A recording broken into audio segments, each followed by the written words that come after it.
I have a sweet at the end of the world. This video is purely for entertainment and does not infringe on copyrights or laws. The rights to the novel and image belong to the original author. We do not claim ownership.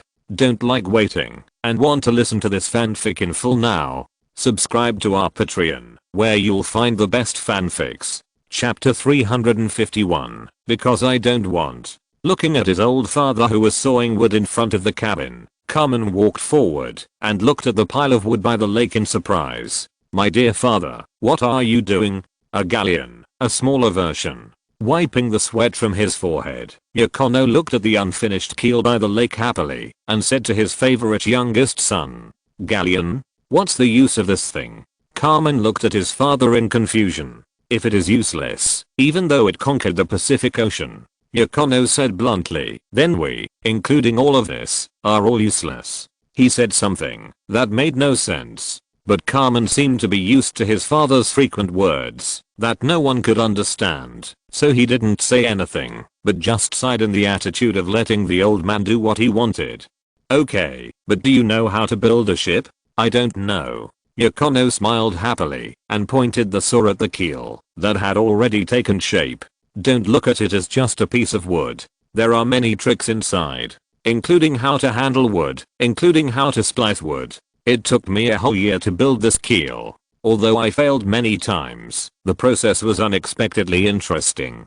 Carmen looked at her father in surprise and then looked at the keel seriously. Unbelievable. No one helped you? Thaddeus wanted to help me find a shipwright, but I refused. I want to try to figure it out by myself and see what this ship is all about. Throwing the saw aside, Yakono picked up the mineral water from the wooden stake beside him and drank a few sips. Looking at his father who was enjoying it, Carmen was silent for 2 seconds and spoke. I heard that you have something to do with me. Give up that prophecy. Yakono didn't look at him, but looked at the keel. Carmen was stunned by her father's sudden speech. After a long while, he finally spoke with difficulty. Why? Yakono moved his gaze back and looked into his son's eyes seriously. Babies will one day leave their parents and learn how to walk on their own feet. They can tell us a lot, but they can't tell us more. If we continue along this path, the future we will face may be more depressing than the outcome they have already won. But if we listen to the advice of the wise, won't we take fewer detours? Are detours necessarily wrong? Yakono asked back. Carmen was slightly startled and fell silent. Seeing that his son didn't speak, Yakono continued meaningfully, humanity should pray to the ancient philosophers for wisdom, rather than pinning the future on a more distant future. Although history has changed, the trend should not be wrong.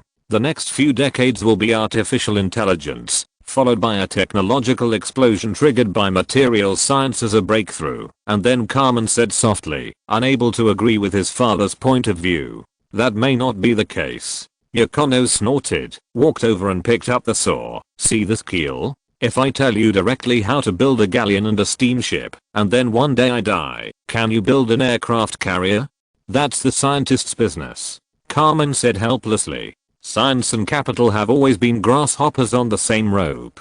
Technology determines the space for human life, and capital opens up this space. This is the essence of science and capital. Have you returned all your economics knowledge to the Harvard professor? I suggest you take a look at the chapter on Schumpeter function again. The old father returned to his wooden stake and started working again, no longer paying attention to his son. After standing by the lake for a long time, until the sky turned dim, Carmen turned around and left his father's wooden house. The next morning, Jiang Chen took a flight to Australia.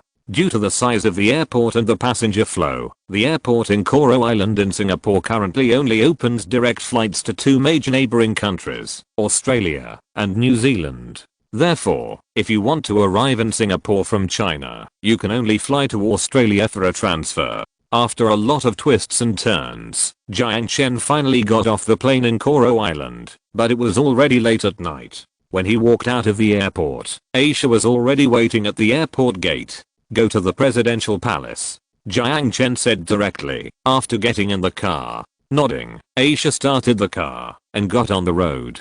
Don't you want to go home and rest first? She asked casually while driving. No, if you can't see me, I'm afraid someone won't be able to sleep well. Jiang Chen teased, then leaned back in the seat and closed his eyes to rest. Aisha smiled and didn't say anything along the way. When he arrived at the presidential palace, after explaining his identity to the guard, Jiang Chen was quickly released and was greeted by a waiter to Zhang Yaping's office. After not seeing him for a few days, this guy looked much more haggard. It can be seen that all kinds of troubles have tortured him a lot. After seeing Jiang Chen, he was obviously relieved and couldn't wait to get up and greet him. "You're finally back." Zhang Yaping smiled bitterly and said to Jiang Chen, "Don't ask me what to do first, just tell me everything." Jiang Chen said concisely. Zhang Yaping nodded and began to introduce Jiang Chen to what happened in the past 2 days. First of all, after Ivan ordered the sinking of fishing boats that interfered with the construction of military facilities, he led his troops to confront the Philippine Coast Guard ships at the border. At the beginning, the Philippine Coast Guard was very arrogant. Although they could not beat the Chinese Coast Guard ships to the north, they did not take the 3 speedboats of Singapore seriously. However, just when they were about to break into the territorial waters of Singapore to demand someone, Ivan and others took out their weapons without giving them face. Now those monkeys in the Philippines were stunned. They had never thought that the new country would have such courage, and they were at a loss for a moment. Although the Coast Guard ships were equipped with light weapons, they were just a few Coast Guards and did not dare to make such a decision that might cause serious diplomatic problems. After all, if they opened fire, the problem would be serious. So they had to confront Ivan and report the news. In the end, Philippine President Aquino finally got in touch with Zhang Yaping. However, Zhang Yaping did not react to what happened on Crescent Island. After all, national defense was controlled by Xinghuan Trading Company. Zhang Yaping, who realized that something was wrong, immediately contacted Ivan and learned the whole story. Well, when he heard that Ivan sank those fishing boats that were acting like a scoundrel, oh no, pirate ships, he couldn't help but curse in his heart. It's really a relief for his mother. Although the Panu Islands and the Philippines cannot be said to be feuding, the people have been resentful for a long time. However, he is the president of a new country after all, and he should consider national interests rather than personal feelings. After calming down for 2 seconds, a drop of cold sweat slid across his forehead.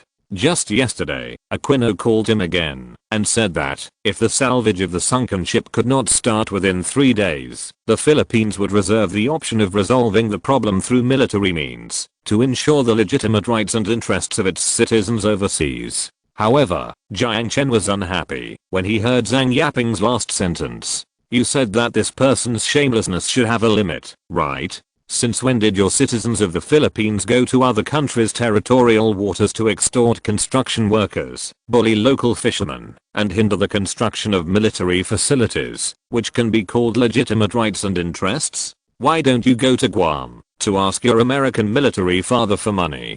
Fuck %# legitimate rights and interests." Jiang Chen cursed immediately. Military means? What a joke. I'll see if I can't kill you. He hasn't cursed so much for a long time. The Philippines has 120,000 active troops. We may not be able to beat one of their brigades. Zhang Yaping whispered. Jiang Chen glanced at him and laughed. Who said we should fight them? But they have already threatened us. Zhang Yaping said with a bitter face. The Philippines has been carefully maintaining its image of a weakened victim on the issue of maritime power in order to win the sympathy of the international community. They will never send ground troops to fight us. But, Zhang Yaping still seemed a little unbelievable, but Jiang Chen interrupted him. In addition, the most critical thing is China and the United States. Do you remember what I told you? Maintain the position of a neutral country, and do not lean towards either of these two behemoths. If the Philippines takes military action against us, it will inevitably make us lean towards China, and China will definitely not miss this opportunity to break through the first and second island chains and actively provide us with assistance. The United States will not want to see that China has an additional maritime military base in the Western Pacific, and will inevitably restrain its younger brother from going too far. In terms of cultural circles, Singapore is close to China, and in terms of ideology, it is close to the United States. This situation has led to both sides believing that this country may lean towards their side. because we don't stand on the same side. We are absolutely safe. Jiang Chen patted President Zhang on the shoulder and said earnestly. Although he thought what he said was right, Zhang Yaping always felt that it was a bit far-fetched. But why don't we stand on the side of the United States and continue the diplomatic strategy of the previous government? He whispered.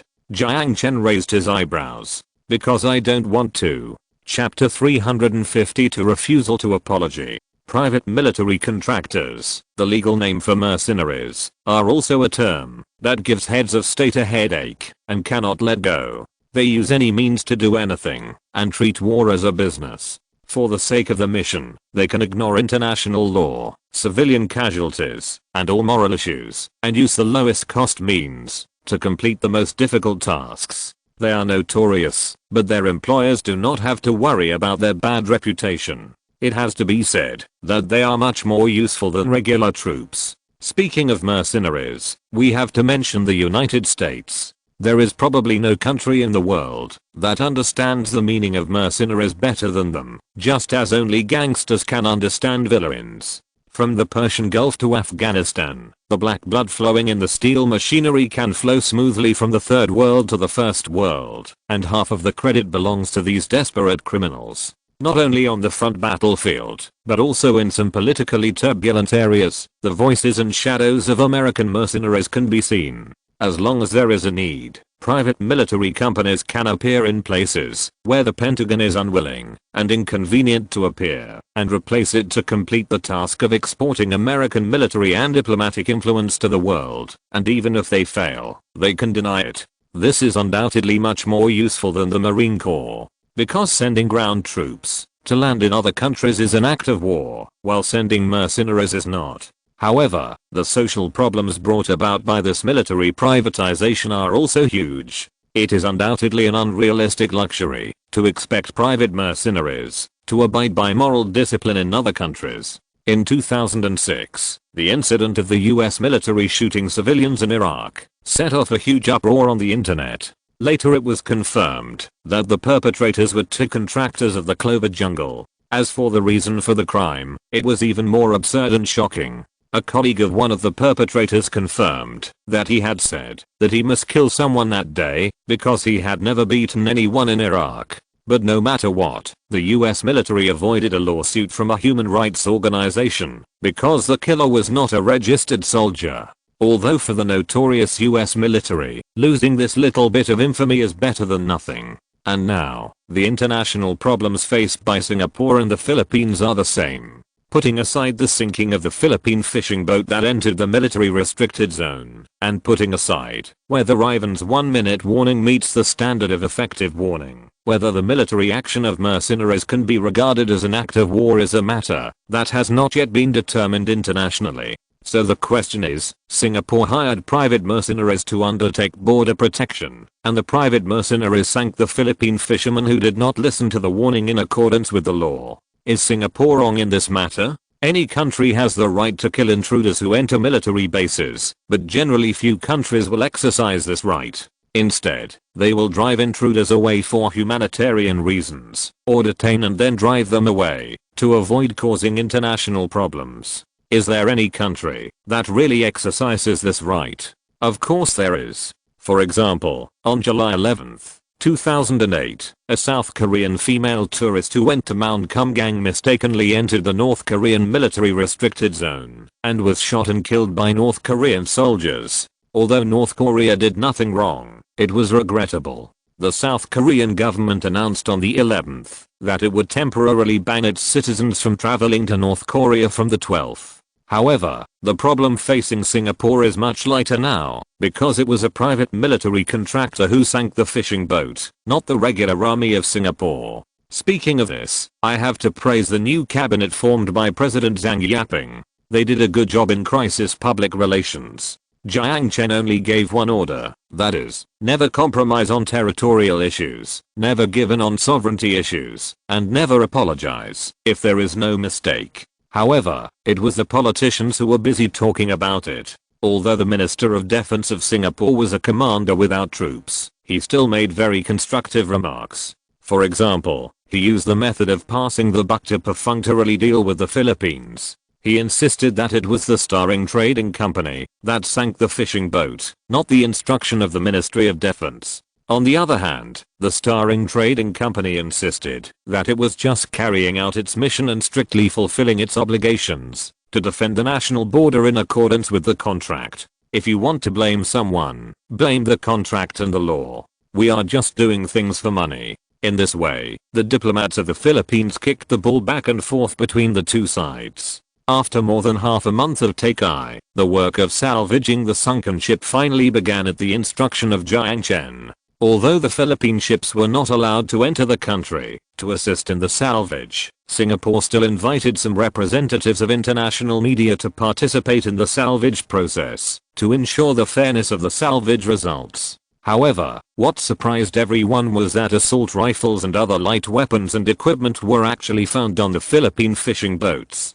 Why were light weapons found on the fishing boats? Was it a frame-up, or was there another hidden story? For a time, the major media also had different opinions and could not come to a conclusion on the incident itself. At the same time, the decades of harassment of fishermen from the Panu Islands in the waters near Crescent Island by Filipino fishermen and the several malicious sinkings of Singaporean fishing boats were sorted out, including the oral account of the son of the deceased fisherman and relevant documentary records. A 50-minute documentary was made and released on a social platform. Immediately afterwards, the news push panel of Future Man 1.0 reposted this video and added a striking title to push it to the world. Is it a pirate or a fisherman? Counting the bad deeds of Filipino fishermen under the connivance of the government, this video has only been online for one day, and the number of clicks has exceeded 10 million. Other online media followed suit and reposted the video, which set off a huge wave in international public opinion.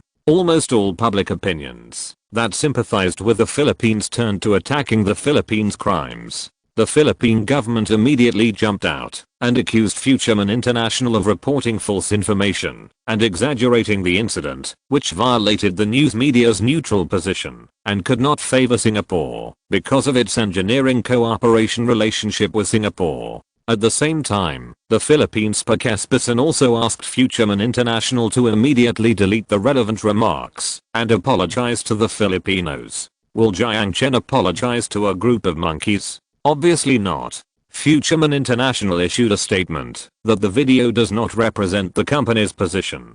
Futureman 1.0 only reposted the video, not the publisher of the video, and does not bear any responsibility. At the same time, Futureman International refused to delete the video and apologize in the name of freedom of speech. Although this move caused strong dissatisfaction in the Philippines, it won the collective applause of the outsiders, the Chinese people. It is precisely because of this that Futureman technology not only did not suffer losses, but benefited a lot. You pigs, are you all just eating shit? Aquino pointed at the Philippine foreign minister and cursed. How many times have I said, be tough? We must put pressure on their government with a tough attitude. We have 120,000 troops, 11 times more than their total population. But Mr. President, our diplomatic rhetoric has been tough enough, and some statements can even be regarded as threats of war, but they don't seem to be afraid of us. The foreign minister smiled bitterly. Aquino was stunned.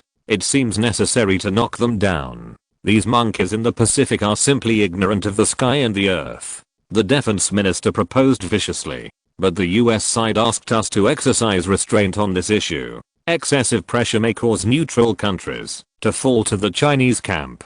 The foreign minister raised an objection. But if we do nothing, our people will not be satisfied. The defense minister argued. Listening to the quarrels of the cabinet members, Aquino fell into deep thought. Suddenly, a fierce flash flashed in his eyes. Mercenaries, mercenaries, right? Very good. He already had an idea in his mind. Chapter 353, Seaweed that generates electricity. In the past month, New Zealand has undoubtedly been caught in a vortex of trouble. Because there are so many explosive news here, many news media have simply sent reporters to stay here to get first-hand information. In addition, the number of tourists who travel to this undeveloped island out of curiosity has gradually increased. Now tourists with travel bags can be seen everywhere in the streets and alleys of Koro Island. There are only 9 islands in the Federation, and the government does not control the army.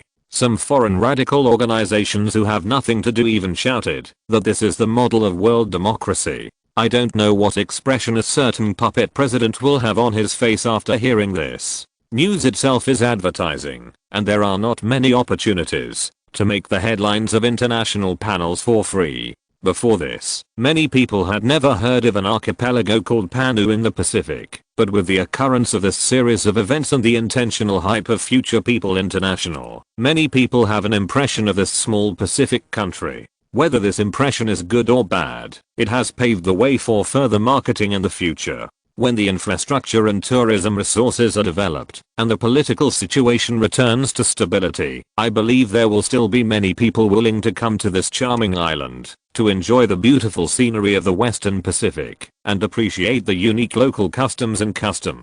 With the current progress of the project, it will take at least half a year, or at most a year. This day is not far away. Compared with Zhang Yaping's anxiety, Jiang Chen, the man behind all these events, is living an extremely comfortable life. Although he promised to help solve this matter, he gave Zhang Yaping a no apology and then left it alone. Later, Jiang Chen went to Sun Island for 2 days, and no one knew what he did on the island. As the major shareholder behind the company, he seemed to care nothing about the possible retaliation from the Philippines. Zhang Yaping was not sure whether this guy was confident or unfoundedly arrogant.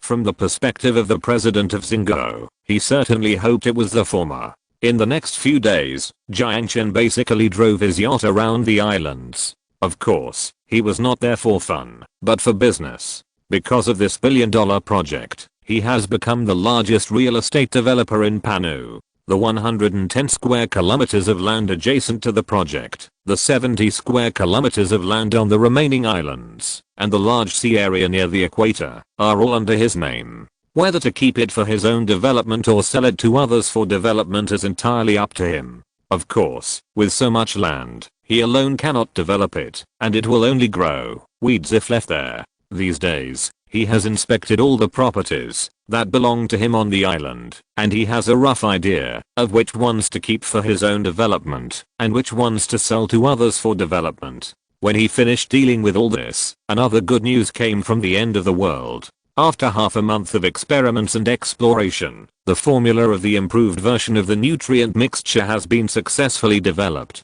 After learning the news from Lindling, Jiang Chen immediately couldn't wait to return to the end of the world, and rushed to Camp 27 by helicopter. Taking the elevator to the underground, Jiang Chen found the person in charge of the experimental team in the empty shelter. "I heard you finished it?" Jiang Chen asked straight to the point when he saw the tall and thin middle-aged man. Wang Fangping looked at Jiang Chen excitedly, nodded and said quickly, "It's done. We have completed the clinical trial stage just yesterday. It's incredible. We originally planned to improve the formula of the existing nutrient mixture, but we didn't expect a technological breakthrough in the field of living cell preparation." Technical breakthrough? Jiang Chen was slightly stunned, and then a trace of shock appeared on his face. In this devastated end of the world, let alone a technological breakthrough, even digesting the pre-war technology is already amazing. And now Wang Fangping told him that his scientific research project team had a technological breakthrough in the experiment. "That's right." Wang Fangping nodded excitedly. "According to your requirements, in order to reduce the production cost of the improved nutrient mixture, we chose seaweed with the highest yield and the shortest growth cycle as the raw material of the nutrient mixture. However, when inducing differentiation of seaweed cells, we accidentally cultivated a new type of seaweed." "What is it?" Jiang Chen asked curiously. "Seaweed that can generate electricity," Wang Fangping said excitedly. Hearing this, Jiang Chen couldn't help but be moved. Energy is always one of the key issues of development, whether in the wasteland or in the present world. At the end of the 21st century in this world, bio-power generation had been a key research topic of the 3 countries before nuclear fusion power generation had a major breakthrough and the first space elevator was built. It was not until the construction of the space elevator that the helium-3 and tritium element on the moon were continuously imported into the Earth to make relatively cheap nuclear fusion batteries, which ease the heat of the bio-power generation topic. After all, the fusion energy generated by the fusion of 1 g of deuterium and tritium is equivalent to the complete combustion of 11.2 t of standard coal, and it is also very environmentally friendly. Such a terrifying energy is beyond the reach of other power generation technologies. It is precisely for this reason that, although other power generation technologies have a theoretical basis, no one has conducted further research on them. However, now, whether it is the wasteland or the present world, this kind of sustainable clean energy has a huge market. For example, the Panu Islands, because it is defined as a tourist area, it is destined not to set up a highly polluting thermal power station on the island. It can only use the tidal power station with higher cost and lower efficiency, and cooperate with the solar power station to power the production and life of the island. But if there is this thing, the large sea area of the Panu Islands will provide a steady supply of electricity for the new country. New China no longer needs to worry about energy. I didn't expect that the technological breakthrough of biotechnology would come from the research and development of nutrient mixtures. This is really a pleasant surprise. Jiang Chen couldn't help but show a touch of excitement on his face. While performing photosynthesis, this seaweed cell will produce a special photosensitive effect, forming a directional macroelement current in the cell fluid. Although this current is very weak, it is still quite considerable for a whole seaweed. Wang Fangping explained the theoretical knowledge of this power generating seaweed to Jiang Chen. Although what he said was easy to understand, Jiang Chen was only interested in the last sentence. What is the power generation per unit area? Jiang Chen asked impatiently. The current power generation efficiency is low, and it can only reach 0.1 kilowatts per square meter. Most of the energy will be converted into heat and dissipated, and even cause the nearby waters to heat up. There are also problems such as underwater power loss. However, according to the mathematical model, it is expected that after these problems are solved, the power generation can reach 1 kilowatt per square meter. 1 kilowatt per square meter. Jiang Chen's face showed shock again. If it is solar power generation, 40 solar panels are needed to generate 10 kilowatts of electricity, covering an area of about 64 square meters. That means the power generation per square meter is only 0.15 kilowatts. Although this biogenerator also uses solar energy, its power generation capacity is 6.6 times that of traditional solar panels. Seeing the shock on Jiang Chen's face, Wang Fangping also secretly breathed a sigh of relief. Some time ago, when he learned that there were not many nuclear fusion batteries on the surface, and that the base was laid with solar panels, he thought of the power generation technologies that were stagnant at the end of the 21st century. And he happened to be a scientist in bioengineering, so the first thing he thought of was naturally biopower generation. Although those technologies have not been completed, it is not difficult to develop them by standing on the shoulders of giants. It is like a person who cannot solve the math problems in elementary school, but can easily solve them if he leaves them to do them in high school. Because the connection between the Earth and the Moon is interrupted, these backward power generation technologies have been put to good use again.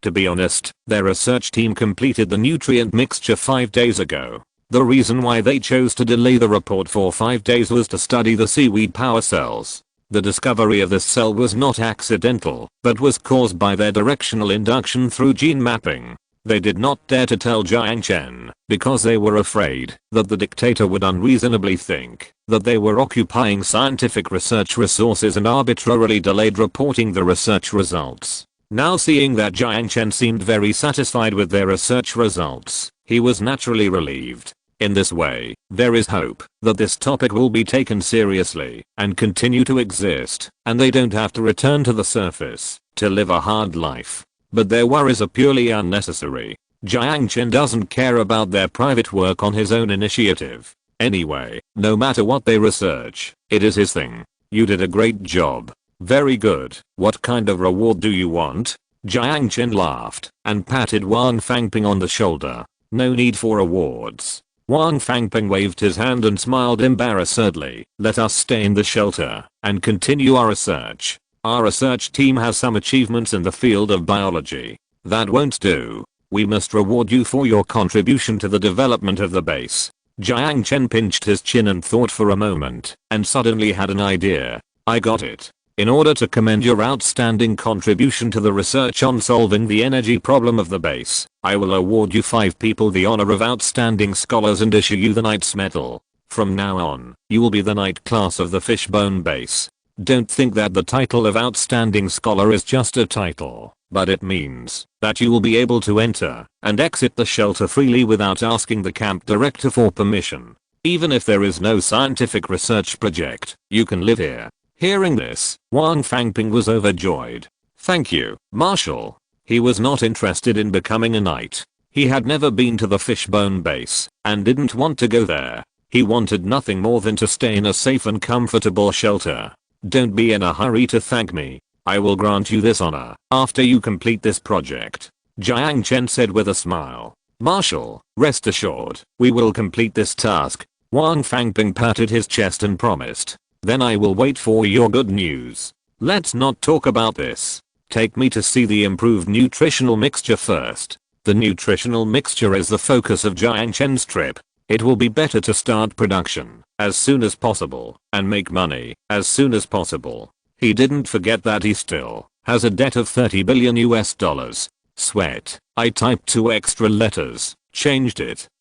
Chapter 354 Nutritional Mixture Production Plant. Anger Island, located at the southern end of the Panu Islands, close to New Guinea, is the 3rd largest island in New Guinea. The island is pineapple shaped, with foothills in the east and cliffs in the south. The island is densely vegetated, and only the plains in the north are inhabited. The island has a permanent population of 5,372 people, and the administrative district is Anger City, which is the 2nd most populous city in the Panu Islands. Although it is the 2nd largest city after Koro City, the island's economic pillar is still fishery, supplemented by the planting of cash crops such as sugarcane, bananas, and coconuts. As for farm products such as rice, wheat, beef and mutton, they mainly rely on imports from Darwin Port in Australia. Although there is no large deep water port on the island, it still has a dock that can dock small tonnage cargo ships. For the islanders of Anger Island, today is definitely an extraordinary day. As for why, that is, after a month of construction, the pharmaceutical factory and seaweed breeding base invested and established by Futureman Biology, a subsidiary of Futureman International, on the island have finally been completed. However, this is not the focus of people's concern. What everyone is concerned about is, they are preparing to recruit local people to work on Anger Island. This is undoubtedly good news for the city of Anger, where the unemployment rate has been high. 50 people with high school diplomas, monthly salary of $1,000. 20 people with college diplomas, starting monthly salary of $1,500. The employment contract is for more than 20 years. During this period, employees are obliged to keep company secrets and are not allowed to resign or leave the country. At the same time, employees will enjoy the 3-bedroom and 1 living room apartment provided by the company, free medical benefits and pension insurance. As soon as this recruitment information was posted, the whole island was boiling. For poor islanders, the benefits of this job can be described as frighteningly high. How much does fishing earn a month? At most, it is only $500, and it is tiring. Although I don't know what this job is like, it should not be much more tiring than the life of fishing, which is to go out early and come back late. As for not being able to resign or leave the country, many people have never left this island in their lives, let alone leave the country. Applicants also hope that this job will last longer, and it would be best if they can do it for a lifetime. In view of the large number of applicants, Future Human Biology has put forward new requirements. For example, applicants with high school diplomas must be able to dive, drive yachts, be familiar with the marine farming process, be locals, and have families, etc. The first 2 conditions are as good as nothing. How many residents on the island can't dive and drive yachts? As for the last 2 conditions, although they seem a bit strange, they are not unacceptable. After a screening, Future Human Biology quickly recruited all 70 employees. Under Jiang Chen's organization, everyone took a boat to Crescent Island for training. The so-called training is just video teaching. A video recorded from shelter number 27 is played to these employees continuously, and then there are exams and so on. Just as those employees were working hard to learn the unheard of farming technology, Jiang Chen was standing on the wooden board of the dock next to the port of Anger Island, looking at the yacht approaching not far away. Seeing the people on the yacht coming down, Jiang Chen smiled and greeted them, and at the same time, extended his right hand. "Hello, Dr. Zan." Zan Shuji, 31 years old, is a doctoral student at the School of Life Sciences of Tsinghua University, majoring in molecular cell biology. He has published 5 papers in C and 1 article in the famous scientific magazine Nature.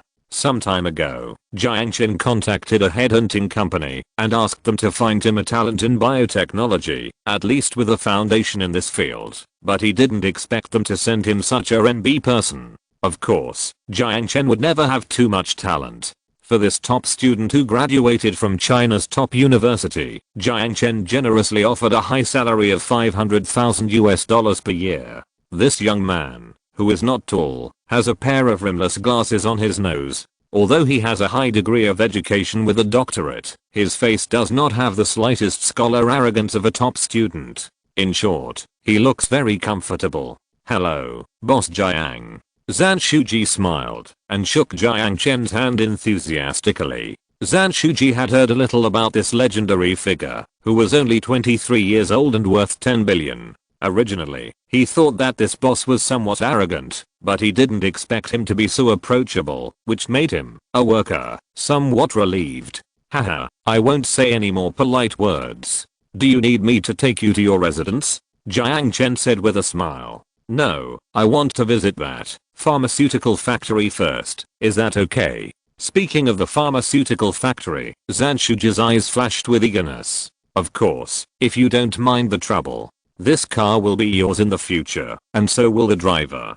Jiang Chen smiled and turned around to get in the car. The driver was a bodyguard from Tsinghua Trading Company, who had been injected with E-level gene drugs and could reach the level of a special forces soldier in both hand-to-hand combat and the use of firearms. Being the driver of Dr. Zan Shuji was on the one hand to protect his safety, and on the other hand to monitor him. After all, what he was about to bring out was still a bit too shocking. Although a confidentiality agreement was signed, it was better to be under surveillance just in case. The car soon drove to the Future Man Pharmaceutical Factory, and Zan Shuji saw the name of the pharmaceutical factory on the top of the building inside the courtyard wall. Future Man Biological Co. Limited. Nutritional Compound Production Factory. Nutritional Compound? What a fresh name.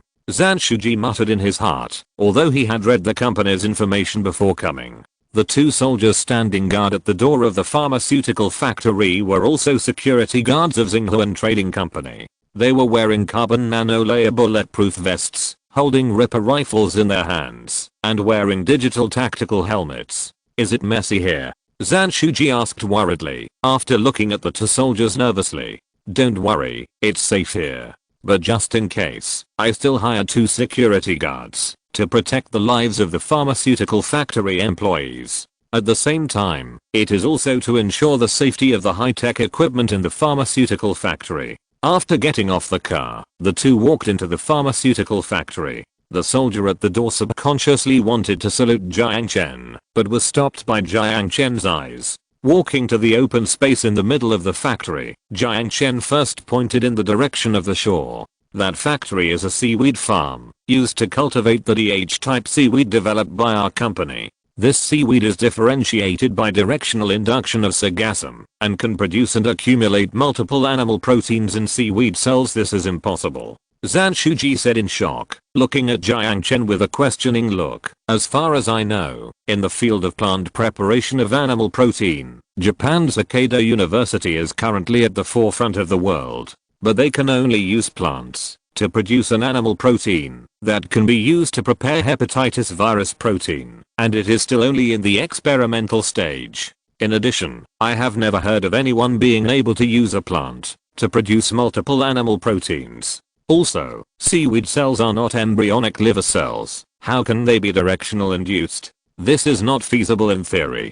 Zan Shuji said a lot of things like a machine gun. Jiang Chen tilted his head and shook his fingers pretentiously. "Nothing is impossible, especially in my company. If you don't believe it, just take a sample and analyze it yourself." Zhan Shuji looked at Jiang Chen suspiciously and took a deep breath. Well, seeing is believing. But I have another question. Will using this open cultivation method to cultivate new species not affect the ecological environment of the neighboring sea? No. Jiang Chen waved his hand. Since it is induced differentiation, the genetic genes of these DHC weeds are still those of Sargassum, so the offspring bred by the produced spores are also Sargassum. The cellular DNA telomeres of this DH-type seaweed have been targeted and cleared, just like cancer cells, and theoretically can grow indefinitely. The task of the breeding workers is to add nutrients every day, and then trim the leaves. These were what the researchers of shelter number 27 told him. If he continued, his knowledge would not be enough, so Jiang Chen forced a change of subject, and pointed to the building, that covers an area about the size of 3 basketball courts. The key equipment is all inside. Your job is to coordinate the production of all departments in the pharmaceutical factory, as well as to sample and analyze, and check whether DHC weed is growing healthily, and sample and check the quality of the nutrient mixture. Of course, these work details are all written in the employee handbook. I will give you a USB flash drive in a moment. The video on it will tell you how to operate the various equipment in the factory. If you encounter a problem that you cannot solve, please contact me. As he spoke, Jiang Chen took him into the pharmaceutical factory and pointed to the machine in the center of the factory. This is it, the production line for nutrient mixture, and it is also the core of the entire factory. On the left is the original cylindrical organic conversion furnace, which can process specially treated seaweed into the extract of nutrient mixture. On the right is the bottling line, which injects the extract into plastic tubes with the diameter of a 1 yuan coin, and then seals them. Zhan Shuji did not show much interest in this set of equipment, but the organic conversion furnace completely attracted his attention. Is a legendary molecular filter in this machine? Ahem. It's not just a legend. Our company's molecular directional screening technology is already quite mature. The molecular filter is just one of the parts of this organic converter. There are some other equipment inside. Jiang Chen said casually. What else? Zhan Shuji's face showed a fanatical expression again. This is the enthusiasm of a technician when facing a technology he doesn't understand. Trade secrets. Jiang Chen said very directly. Zhan Shuji was stunned for a moment and immediately realized his abruptness, so he smiled apologetically. Sorry, I'm excited. Nothing. I understand your feelings. Jiang Chen said softly. Walking to the organic converter, Zhan Shuji reached out and touched the cold steel and couldn't help but exclaimed. It's incredible. This breakthrough technology actually appeared in the civilian field first, and it is used to produce beverages. This is simply a waste of God's gift. To be honest, there are 2 reasons that attracted him to work here. One is the $500,000 annual salary, and the other is the technologies that future human biology claims to have mastered. Directed differentiation of plant cells, algae that can produce a variety of animal proteins, high precision molecular screening technology. Any of these technologies can be used to compete for the Nobel Prize. However, this guy first thought of using these things to produce beverages? Chapter 355 Business Secrets. Ahem. Let me correct you. This is not a drink, but a green food that can help you lose weight. Jiang Chen reminded Zhan Shuji. Jiang Chen felt that calling this epoch-making liquid food a drink was a bit cheap.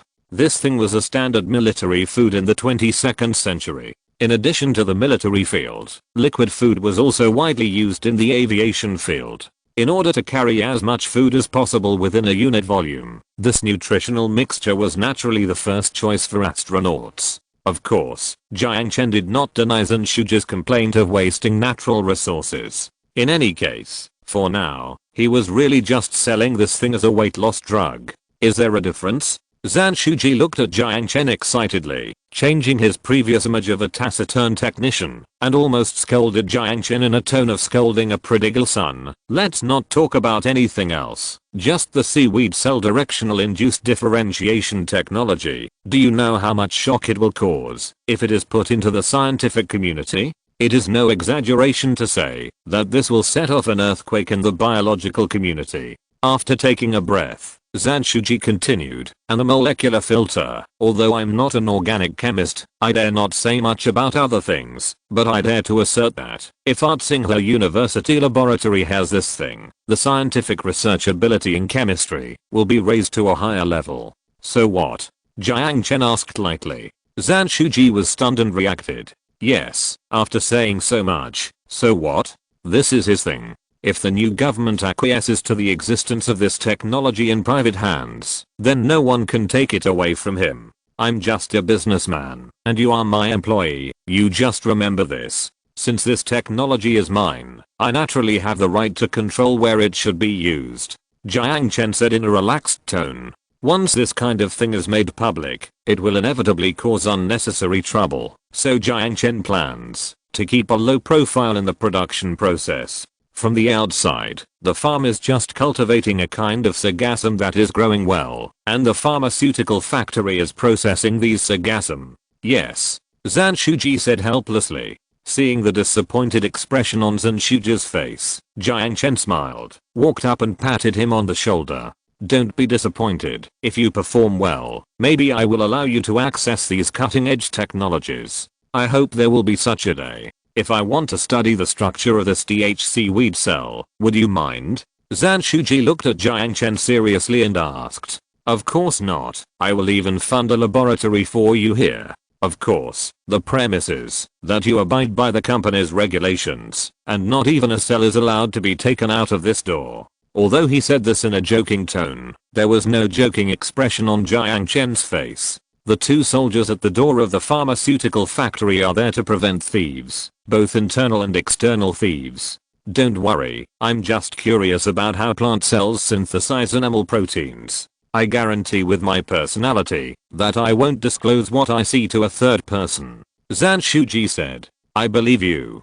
Jiang Chen smiled. Even if you observe it, it is absolutely impossible to do it with the current level of technology. It's just like you can't make one, no matter how many times you observe your own body cells. Thank you. If I don't figure this out, I might not be able to sleep well. Zhan Shuji looked at Jiang Chen gratefully. You're welcome. I wish you a good night's sleep soon. By the way, don't do research during working hours. Don't worry, I'll use my off-work time. Jiang Chen nodded with satisfaction. He paid someone to do things for him, not to let people study the technology he already has. Of course, if this Dr. Zhen can get some incredible inspiration in the research, it will be completely beneficial to Jiang Chen. Since he signed a confidentiality agreement, Jiang Chen would never let him go. After showing Zhan Shuji the two-story sea view villa where he would live in the future, Jiang Chen explained a few more things about work and then left. At present, future human biology is just an empty shell. Although the pharmaceutical factory for producing nutritional mixtures has been built, the team responsible for sales, planning, and management has not yet been formed. These things must be done as soon as possible. Although he can ask the headhunting company to deal with these troublesome matters, he still has to go to the interviews himself. Of course, if these tasks are forced to be thrown to Xia Xiaoyu, Jiang Chen believes that she will definitely take them, but this is a bit too unkind. The business of future human technology alone has made her busy and exhausted. If this thing that has nothing to do with the internet is thrown to her, Jiang Chen is really afraid that she will die from overwork. They returned to Koro Island on a private yacht. When Jiang Chen returned to the villa that once belonged to Johnny, it was already evening. When the villa was bought back from the auction, the bloodstains on the wall had been cleaned, the furniture had been replaced, and the hideous bullet marks had been repaired. From the appearance of the villa alone, it was impossible to tell that a fierce battle had ever taken place here. After all, it was a haunted house where someone had died. Out of filial piety, Jiang Chen would naturally not let his parents live in it. However, as a materialist and a staunch supporter of atheism, Jiang Chen did not reject it at all, and regarded this villa as his palace on Koro Island. At least until the villa on Crescent Island is completed, he will live here. As for the villa on Crescent Island, after it is completed, it seems to be a good choice to turn it into the New Country Revolution Victory Memorial Hall and fool some stupid tourists. When Jiang Chen walked into the kitchen, Aisha was wearing an apron and standing quietly by the stove cooking stewed fish. Hearing the footsteps at the door, Aisha's cold face showed a smile, and without turning back, she said, "You're back." Sniffing the fragrance of the food, the fatigue on his shoulders was swept away, and Jiang Chen slurped his saliva and moved to the side of the pot. "Hiss, it seems that there will be delicious food today. It will be ready in a while." Using a soup spoon to stir the delicious looking soup, Aisha pursed her lips and said softly, "I learned this from Aunt Lee. She said that you loved fish soup when you were a child, so I wanted to try making it. I miss the taste so much." Looking at the rising white mist, Jiang Chen sighed. He remembered that, when he was a child, his father occasionally went to the river with his co-workers to fish, and the family would always stew fish soup for 2 days. Now that he is rich, he has eaten a lot of delicacies from mountains and seas, but that feeling is rarely felt again. However, the taste of freshwater fish and sea fish should be different. Looking at the fish soup, Jiang Chen thought in a daze. "If you like, I can make it for you every day," Aisha said softly. Aisha, touched by the warmth, Jiang Chen hugged her from behind. "Yeah." Aisha closed her eyes obediently, feeling the warmth on her back. To be honest, Jiang Chen just wanted to hug her innocently at first, but he began to feel something as he hugged her. Aisha's cheeks were slightly hot, and she felt the restless movements on her body. She turned back and rolled her eyes at Jiang Chen's profile, then put down the spoon and turned down the fire. Although she was very shy outside, when they were alone, her passion was no less than Sun Jiao. Just when Jiang Chen was about to discuss the art of holding hands with her in depth, a phone call came in. The charming atmosphere cooled down instantly. Jiang Chen took out his phone awkwardly and prepared to answer the call. Aisha snatched the phone and threw it into the fruit basket, then kissed Jiang Chen passionately and pressed him against the refrigerator. It's like a naughty little lamb who has walked into the arms of the big bad wolf. The charming atmosphere heated up again. Let the phone ring.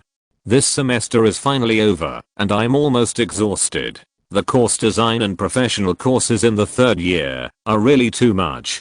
I can only write 2 chapters every day, even if I stay up until the early morning. I feel groggy every morning. Sometimes I can't stand it and have to skip classes and sleep until noon. But fortunately, it's finally a holiday. If I keep doing this for another month, I don't know if I will be on the news or something. Laugh. I will go to the train station later to catch a train, and I will probably be home in the evening. But since I have agreed with my book friends that I will explode when I have time, I will definitely do it. 5 chapters will be presented tomorrow, and I will never go to bed until I finish these 5 chapters today. I keep my word. Considering how hard I work, I'm here to ask for a subscription and votes. Please, let me have a good new year too. Chapter 356 Unknown Armed Forces. At this moment, in the Combat Command Center of Sun Island, the cold light of the display screen flickered, and more than a dozen staff members were busy working in front of the computer. On the large screen in the center of the command center was a cargo ship with a displacement of 400 tons. There was no national flag on the ship, and only a few figures could be seen on the deck. This was a picture taken by a hummingbird drone. According to the heading analysis, the ship's target was Sun Island in the new country. A month ago, Jiang Chen deployed a wide-area radio life detection device on the island, which can detect life signals within a radius of 500 kilometers. This kind of equipment is undoubtedly very NB in the marine field. Set to the life signal band of fish, no fish can escape the scanning of this life detection device. Set to the life signal band of humans, no one can escape the scanning of this thing. This technology is already quite mature in the wasteland, and it didn't take the workers of the fishbone base too much effort to make this enlarged version of the detection device. It is also easy to block the life signals near you. The simplest way is to build a shielding chip into the app. But in the present world, naturally no one can escape the eyes of this thing. As a result, this technology, which was widely used in the field of rescue in the 22nd century, was used by Jiang Chen as a radar. As long as it is not a drone, no living thing can escape this guy's eyes. 10 minutes ago, the radar station monitored the information of the ship. It was obviously a cargo ship, but it detected the life signal response of 100 people. In such a sensitive period, any ship approaching the border will be noticed. At that time, the ship was still 50 kilometers away from the border. After checking the route, it was determined that the ship was not on an international common waterway. The radar monitoring personnel of the command center initially judged that the ship might be a smuggling passenger ship, so they immediately contacted the patrol boat patrolling in the nearby waters and approached the ship. 10 minutes later, the ship crossed the border of the new country and corrected the course, taking advantage of the night to go straight in the direction of Jiao Island. The patrol boat sailed 4 kilometers near the ship and tried to access the ship's radio channel, but the other party entered radio silence and ignored all communication requests. The patrol boat realized that something was wrong and did not risk approaching, but released the hummingbird drone on the ship. Taking advantage of the night, the hummingbird drone moved along the sea surface, approached the suspected smuggling passenger ship, and then sneaked into the ship along the ship wall. This one look scared everyone in the command center. The ship was not loaded with any stowaways, but a group of soldiers with live ammunition, including the crew members on the deck, who were disguised as ordinary sailors. They all had pistols on their waists and bulletproof vests hidden in their clothes. There were as many as 100 unidentified armed element. The ship was also equipped with landing boats and other beach combat equipment, except that there was no national emblem on the military uniforms and no flags on the ships. This was a force that was no less powerful than the regular army. Ivan, who realized that something was wrong, immediately ordered Crescent Island to enter a state of combat readiness. Everyone ran to the helipad of the base with live ammunition to assemble and wait for orders. Bakary put down the phone and looked at Ivan anxiously. The boss's phone is not working. Of course he couldn't get through to Jiang Chen. With Jiang Chen's physical fitness transformed by the sea level strengthening potion, it would take at least an hour to get through. Ivan silently looked at the screen in the center of the headquarters. The ship on the screen was heading towards Jiao Island at high speed. At present, the other party was only 200 kilometers away from Jiao Island. In just a short while, it had already penetrated 80 kilometers into the border. From the posture, it was obvious that the other party was not friendly. The boss should have deliberately not answered the call. Ivan seemed to understand something and answered Bakary in a deep voice. Deliberately not answering? Why? The black guy asked in confusion. The boss provided us with the most advanced equipment and explained clearly to us how to deal with the problem. If we can't even handle this little trouble and call us every time we encounter something, then I'm not worthy of being a commander. As he said, Ivan reached out to support the officer's hat on his head, and his eyes gradually became firm as he looked at the freighter on the screen. The roar of the helicopter rotors cut through the sound of the waves, and 4 black shadows formed an arrow formation and surrounded the illegal ship.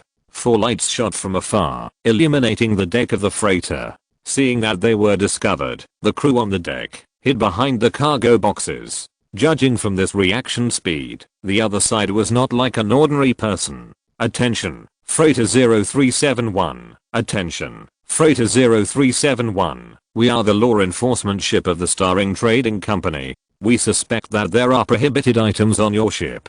Please stop the ship immediately to cooperate with the investigation. Repeat, please stop the ship immediately to cooperate with the investigation. The 4 helicopters turned on the radio at the same time and shouted to the freighter. However, the freighter seemed not to hear it and continued to sail towards Crescent Island. At the same time, in the captain's room of this freighter. How is it possible? We have turned off all radio communication equipment. How could they find us 200 kilometers away?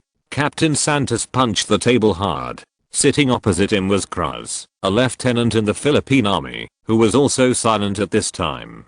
Half a month ago, they retired at the instruction of the Minister of Defense and were incorporated into this unit disguised as a mercenary organization to carry out a secret military operation called Revenge to punish the murderer who sank the fishing boat. The political significance of this operation is to show the people the toughness of the Philippine government, and pretending to be mercenaries is to avoid the diplomatic problems that may be caused by sending regular troops. In theory, this task is not difficult. The other party is just a private security company, and its combat quality cannot be better than their elite divisions that have participated in the joint military exercises between the United States and the Philippines. At the same time, according to satellite photography, although the base of the artillery turret was built on the island, no advanced heavy firepower weapons were installed. Approach the island, stop the ship, launch landing craft, attack at night, retreat. According to the plan, they can disembark at the port of Manila before dawn and receive a personal meeting and commendation from the Minister of Defense.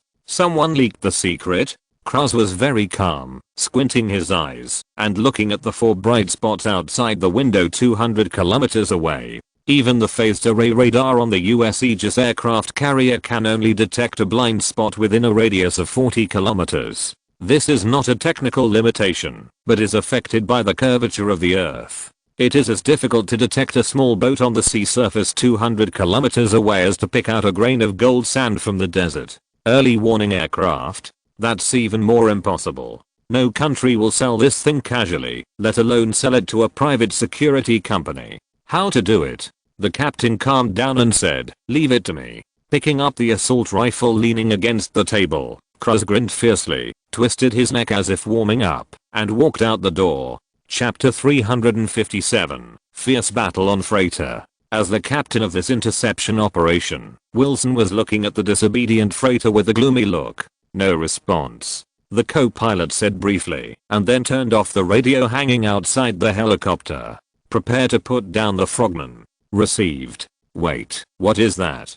Several people dressed as crew members ran to a container, pulled off the iron plate of the sealed container, and dragged out a double-mounted anti-aircraft machine gun with wheels on the bottom. It's an anti-aircraft machine gun. The soldier sitting at the door of the Black Hawk cabin shouted, and at the same time, raised the Ripper rifle, and fired at the deck of the freighter. However, due to the strong sea breeze and the long distance, basically no one was hit. Stop. Disperse the formation. Quick. Wilson shouted into the intercom. Understood. The 4 Black Hawk helicopters quickly pulled the nose of the aircraft, blocking the forward momentum, and dispersed the formation from the side. At the same time, the 2 anti-aircraft machine guns on the freighter were also set up, and fierce firepower was released at the 4 Black Hawks surrounding the freighter. However, because Wilson made a timely judgment to distance himself from the ship, this seemingly fierce firepower did not cause any harm to the people from the Starring Trading Company. The bullets that flew more than 1,000 meters in the air were just the last gasp of a powerful force, leaving only a series of shallow pits on the outer shell of the Black Hawk. The only effect was to drive the 4 helicopters 3 kilometers away. Soft egg. The Filipino monkey holding the machine gun cursed, opened the ammunition supply slot, and restuck the new ammunition belt. Just a bunch of monkeys in the Pacific. Dare to compete with our big banana country? Even China has to give us 3 points. Really ignorant of the height of the sky. Looking at the 4 bright spots in the sky, the monkey spitted fiercely and aimed the machine gun sights at the distance again. Although they retreated far away, the helicopter's lights were still locked on the freighter, and then 12 figures jumped into the sea from 4 helicopters. The soldier wearing the K-1B mechanical exoskeleton dived into the sea, turned on the jet propulsion device behind him, and turned into 12 white bubbles, and rushed towards the freighter. At the same time, under the cover of the night, no one noticed did they run away. A Filipino monkey leaned against the container with a rifle, grinning at his companions. Haha, what if they don't run away? Let us shoot them as targets. Have a cigarette. As he said, another monkey took out a pack of cigarettes and handed it to his companion. It smells like damp. With a smile and curse, the monkey took the cigarette and lit it for himself and his comrades. However, at this moment, an abnormal buzzing sound suddenly sounded around the 2. What is it? Da da da. The bullets splashed a series of blood beads on the 2 people. The rifle fell, and 4 drones staggered past. While maintaining high-speed movement, the machine gun hanging at the bottom spewed flames and vented firepower at the militants on the deck. Area secure. Line the freighter. Got it.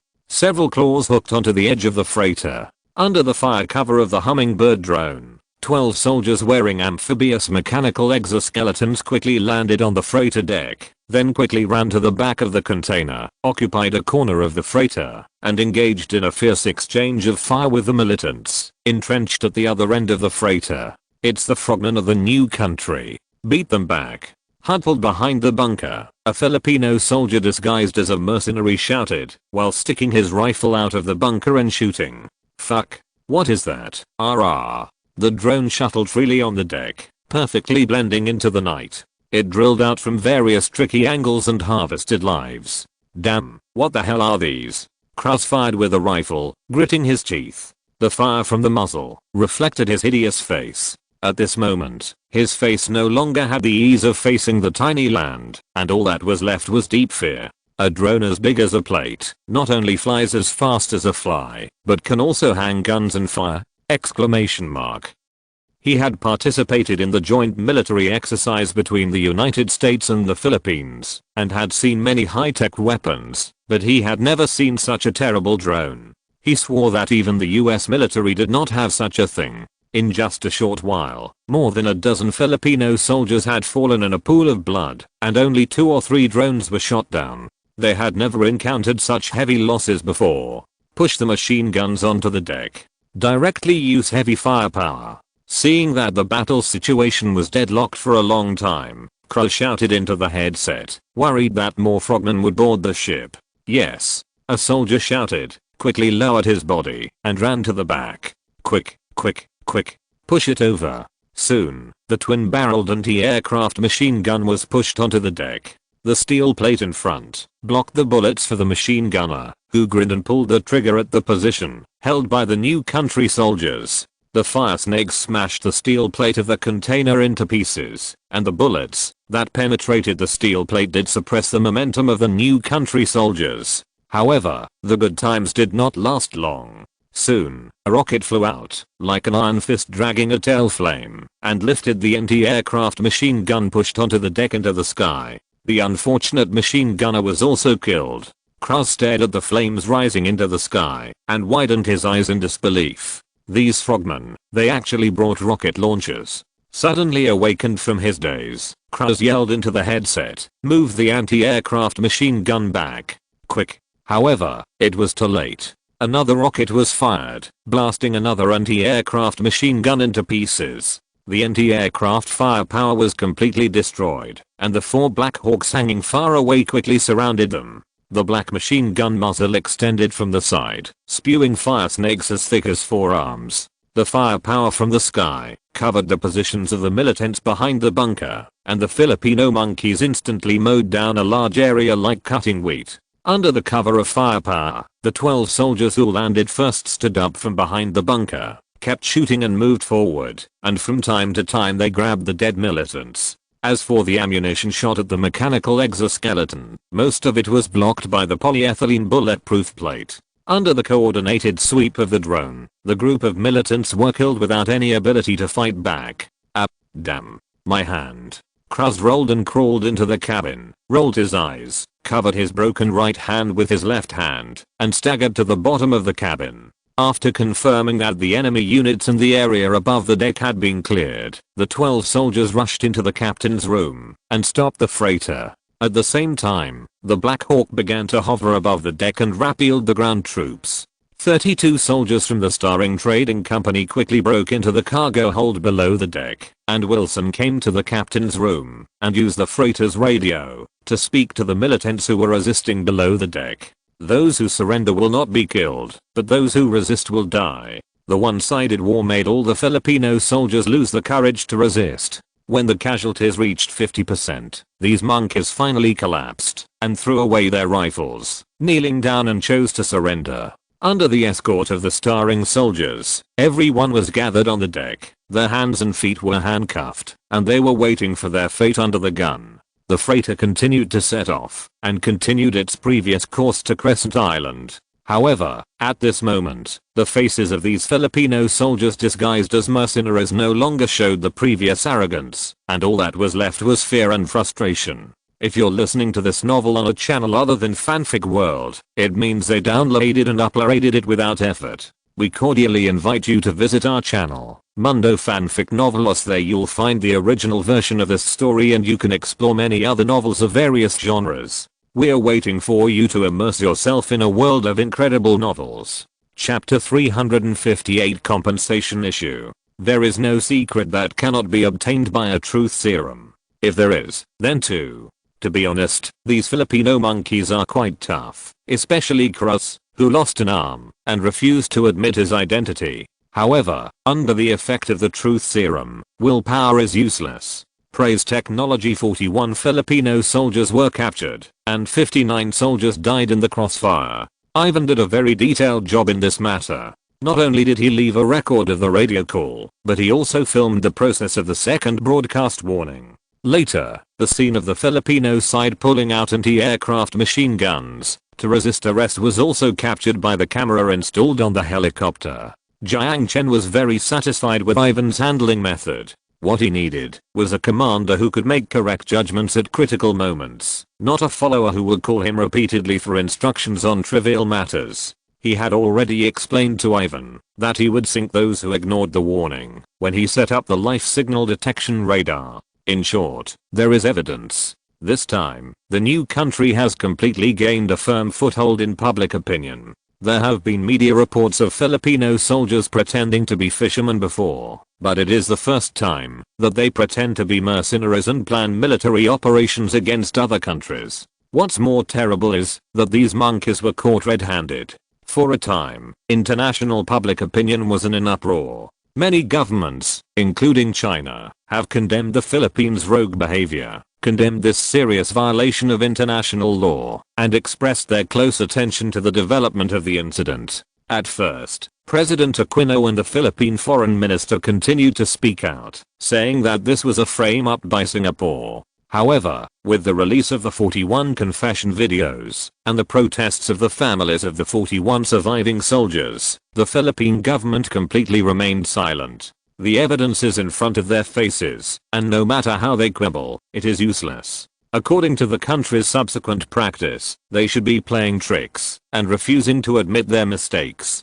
But Singapore has now announced that, if the Philippines cannot give a satisfactory answer, all incoming soldiers will be sentenced to more than 30 years in prison. This put Aquino in a dilemma. If he continued to deny, these soldiers would definitely not be able to return home, and their families would definitely not be satisfied. Aquino couldn't bring himself to admit his mistakes, apologize, and then shamelessly ask the Singapore government to release them. For a time, the diplomacy between the two countries was deadlocked. However, anyone could see that in this round of confrontation, Singapore had the upper hand. In the villa on Coro Island, Zhang Yaping and Jiang Chen sat facing each other at the coffee table in the living room. Aisha poured tea for them and then left the living room.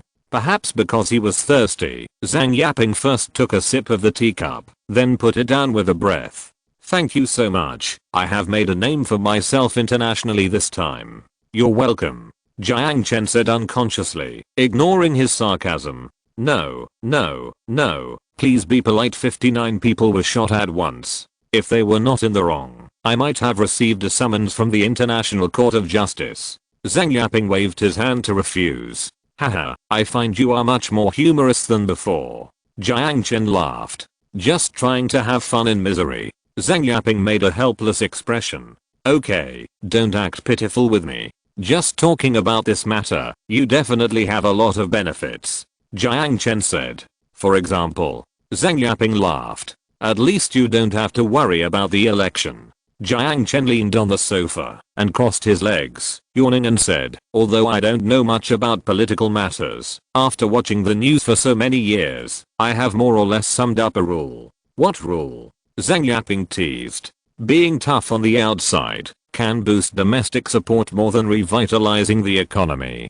"Do you need to say that?" Zhang Yaping curled his lips. He originally thought that this guy had some different opinions, but he didn't expect that he said a piece of nonsense that everyone knew. "Oh, it seems that I have accidentally discovered an axiom of international relations."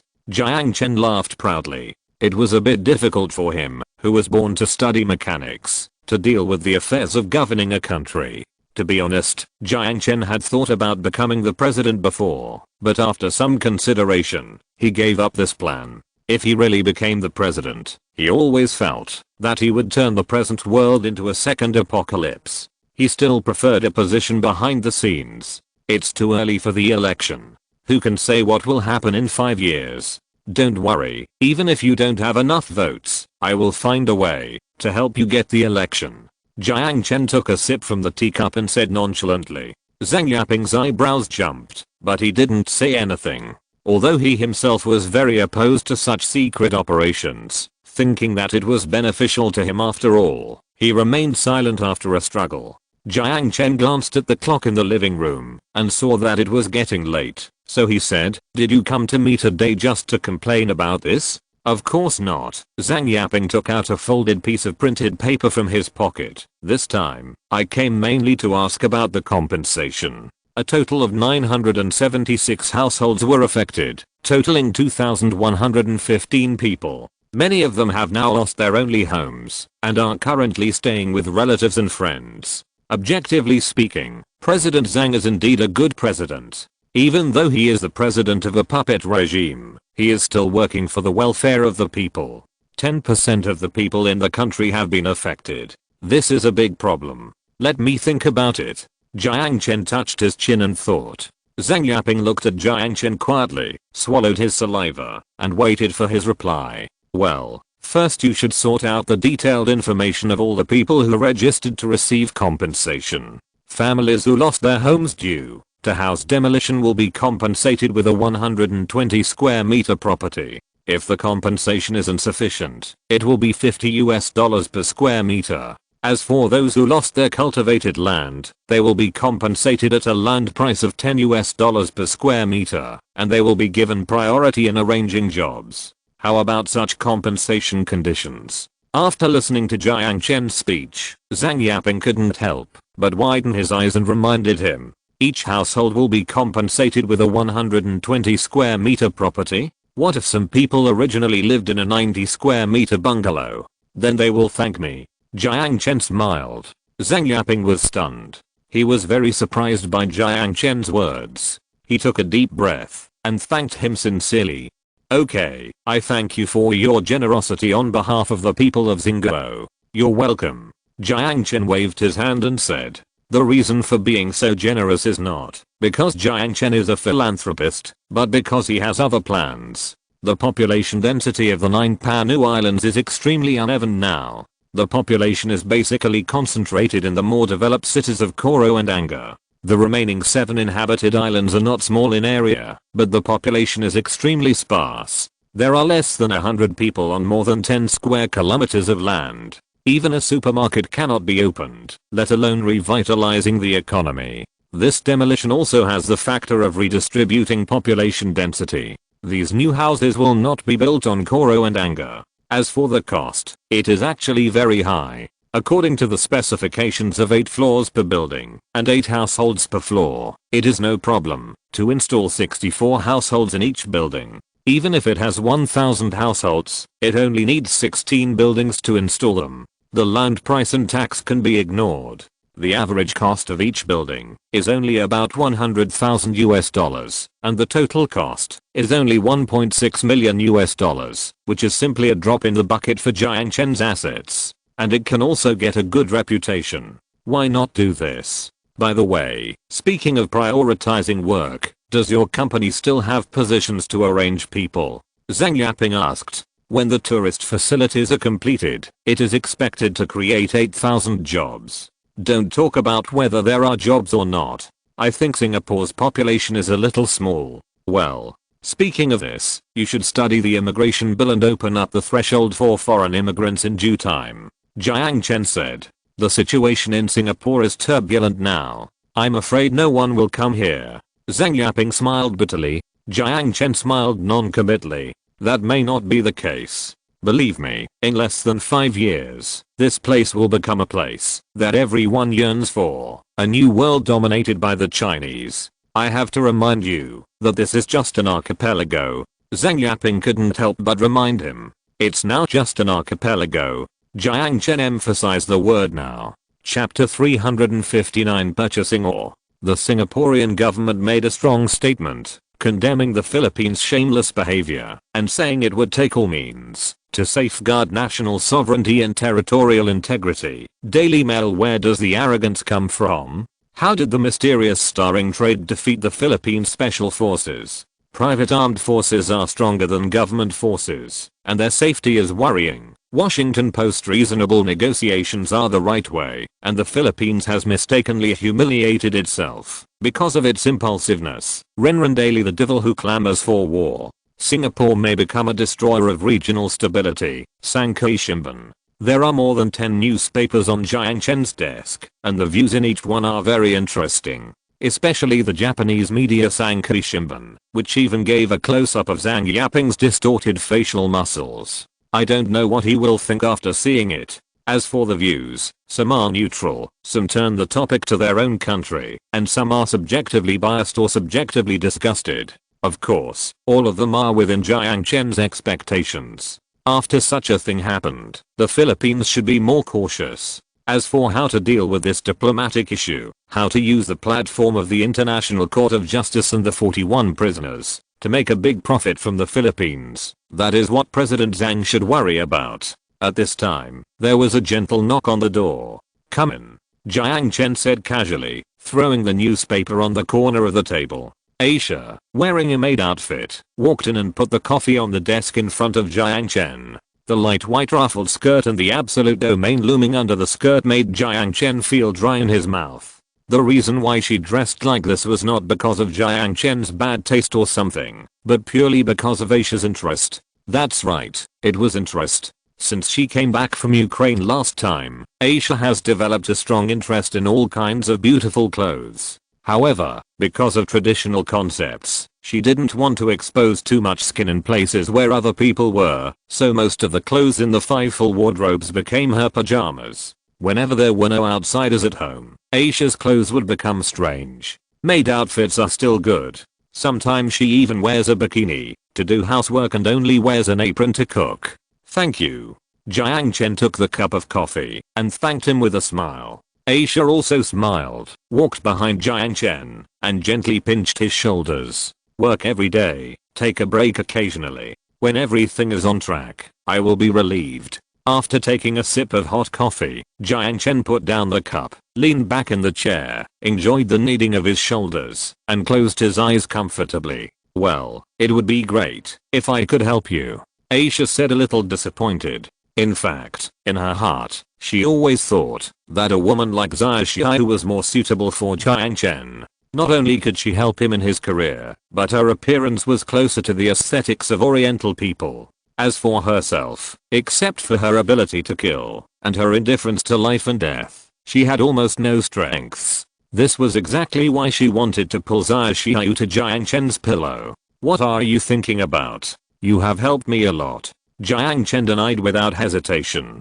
Aisha didn't say anything, but from her gentle smile, it can be seen that she was relieved. "I'm going to Australia at noon. Do you want to go with me?" Hearing that Jiang Chen was going to take her on this business trip, Aisha curled her lips happily. "Of course. I'll go change my clothes." After saying that, Aisha turned and walked towards the door. Steel is the foundation of industry, even in the highly developed 22nd century. If you want to develop industry, you can't do without raw materials. And what restricts the development of industry in the wasteland is precisely the lack of raw materials. Although it is possible to get raw materials such as copper, iron, aluminum and rare earth metals through waste recycling, the process is troublesome and costly due to the high degree of processing. This is also one of the reasons why power armor is expensive. The price of special plastic steel covering the entire body of T3 power armor is not cheap at all. In the past, when I was in China, it was naturally unrealistic to purchase a large amount of iron ore. This is much more risky than buying food.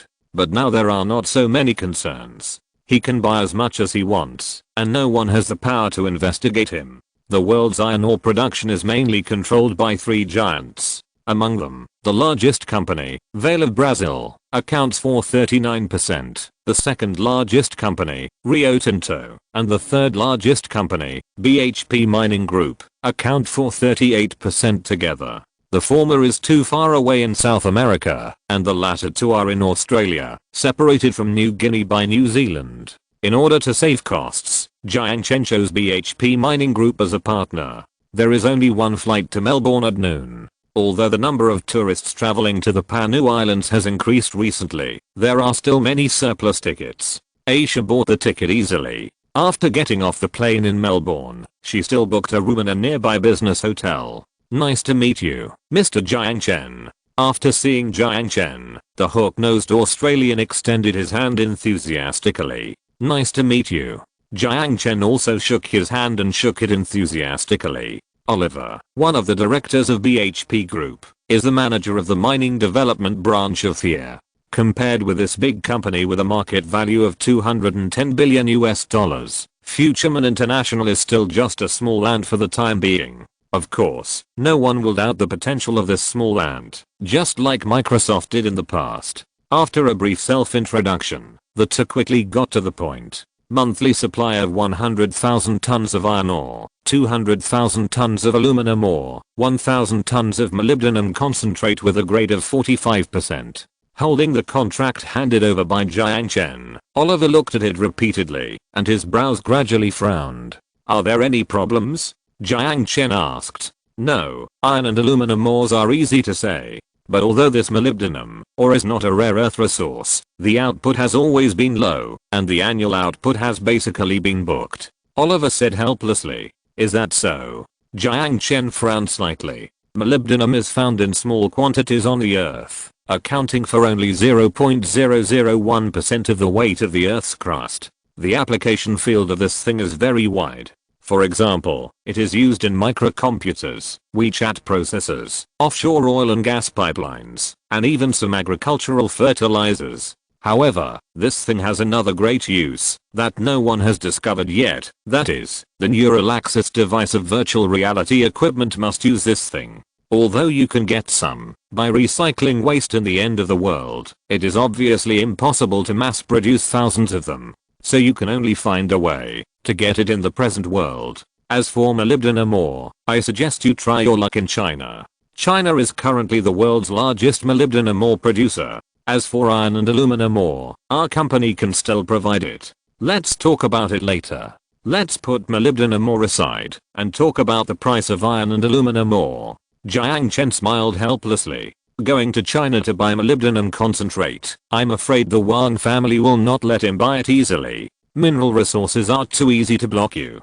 From mining, environmental protection, transportation, to customs. With the power of the Wang family, as long as they have some connections in any system, they can stop him from doing this business. Where is this molybdenum mine easy to get? There are only two places, Antarctica and the moon. One is that international conventions do not allow it, and the other is that it is technically out of reach for the time being. It seems that I have to find another way." Jiang Chen thought to himself. Chapter 360 Melbourne Sunny. After more than an hour of bargaining and negotiation on trade details, the contract was finally settled. Iron ore, $52.20 ton, 100,000 tons imported per month, totaling $5.22 million. Tax included. Bauxite, $80 a ton, 200,000 tons imported per month, totaling $16 million. The total transaction amount is $21.22 million. Shipped from Darwin Port to Anchor Island Port on the 1st of each month for 5 years. Although Anchor Island does not have a deep water port for the time being, Jiang Chen has invested in it and is expected to complete 2 berths by the 1st of next month. Anchor Island has a relatively high population base and is far away from the other 8 islands. It is very suitable for transformation into an industrial island dominated by manufacturing, so a deep water port with moderate throughput is still necessary.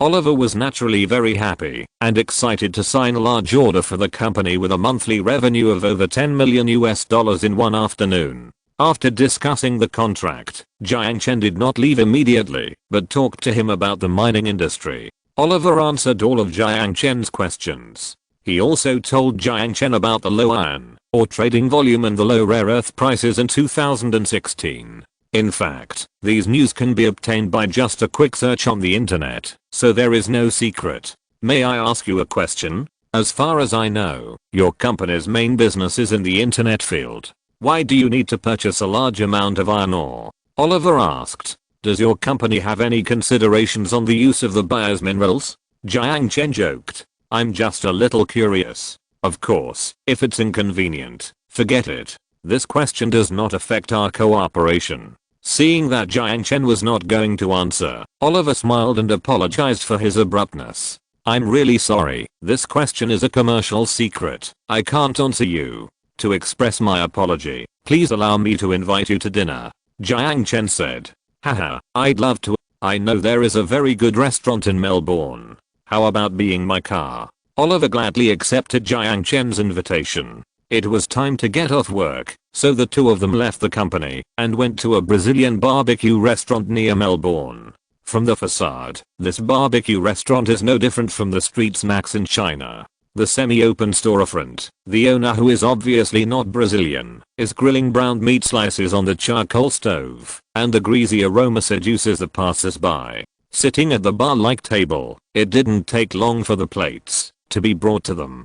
2 bottles of iced beer and 4 plates of barbecue made Jiang Chen very satisfied. Is the prospect of the mining industry bad now? Not bad, but I'm afraid it will get worse. Oliver sighed after talking about work. Because of the economic situation? Jiang Chen asked casually. In general, it's the economy, and the fundamental reason is demand. Oliver took a sip of beer and exhaled happily, as if he had vented the troubles accumulated in his chest. Can you tell me more in detail? Jiang Chen asked with a smile, holding the barbecue skewers. He still has a lot of interest in mining. For example, if you build a 5,000 square meter building, you need about 30 tons of steel. But once the house is built, the potential demand for steel is reduced by 30 tons. Not only houses, but also all manufactured products from cars to screws. Then the steel mills reduce production, the mines also reduce production, and the economy is ruined. Oliver laughed. Although Jiang Chen didn't understand what was so interesting about this. Is it okay to tell me these things? No problem. It's time to get off work now. Oliver waved his hand and said very conceitedly, besides, even if the company wants to lay off employees, it won't be my turn. In other words, the overall trend of iron ore prices is downward. Yes, it was still $2.10 per ton in 2008. Now, $0.95 is pretty good.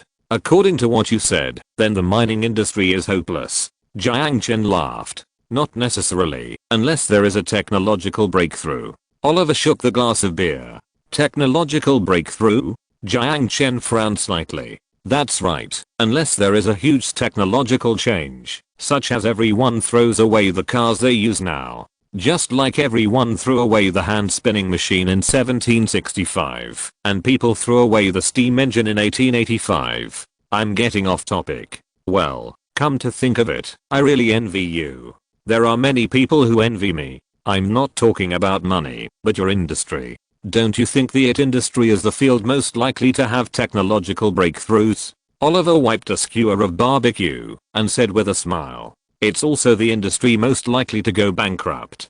Jiang Chen teased. Oliver was stunned for a moment, then burst into laughter. Infected by this laughter, Jiang Chen couldn't help but laugh along. Seeing the two crazy people, passers-by on the street looked sideways. When Jiang Chen returned to the hotel drunk, it was already 10 o'clock in the evening.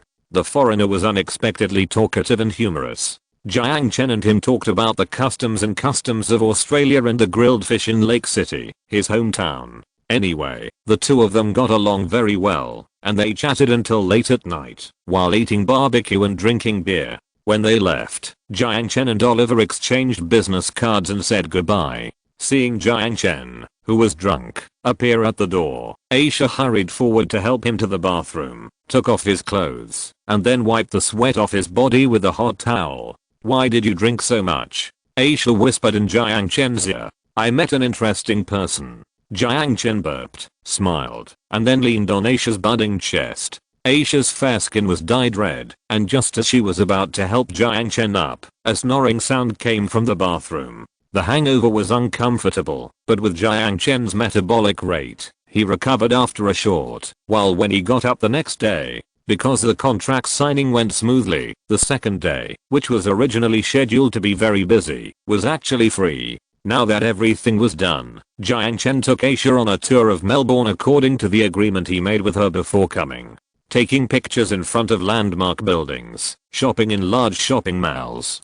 I have to say that it is really tiring to go shopping with a woman, but when he saw Aisha's happy face, Jiang Chen really felt that all the fatigue in his body was cured. In a word, it was worth it. The last stop of the trip was St. Patrick's Cathedral. Although it seemed a bit strange to take a pagan to admire this religious building, Jiang Chen was also quite moved by the appreciation of Aisha when she looked up at the magnificent cross relief. Not all beliefs are bigoted. Not all bigots are unforgivable. In today's highly secular world, even an outright atheist can hold the hand of a believer and admire the brilliance of art in front of a pagan church.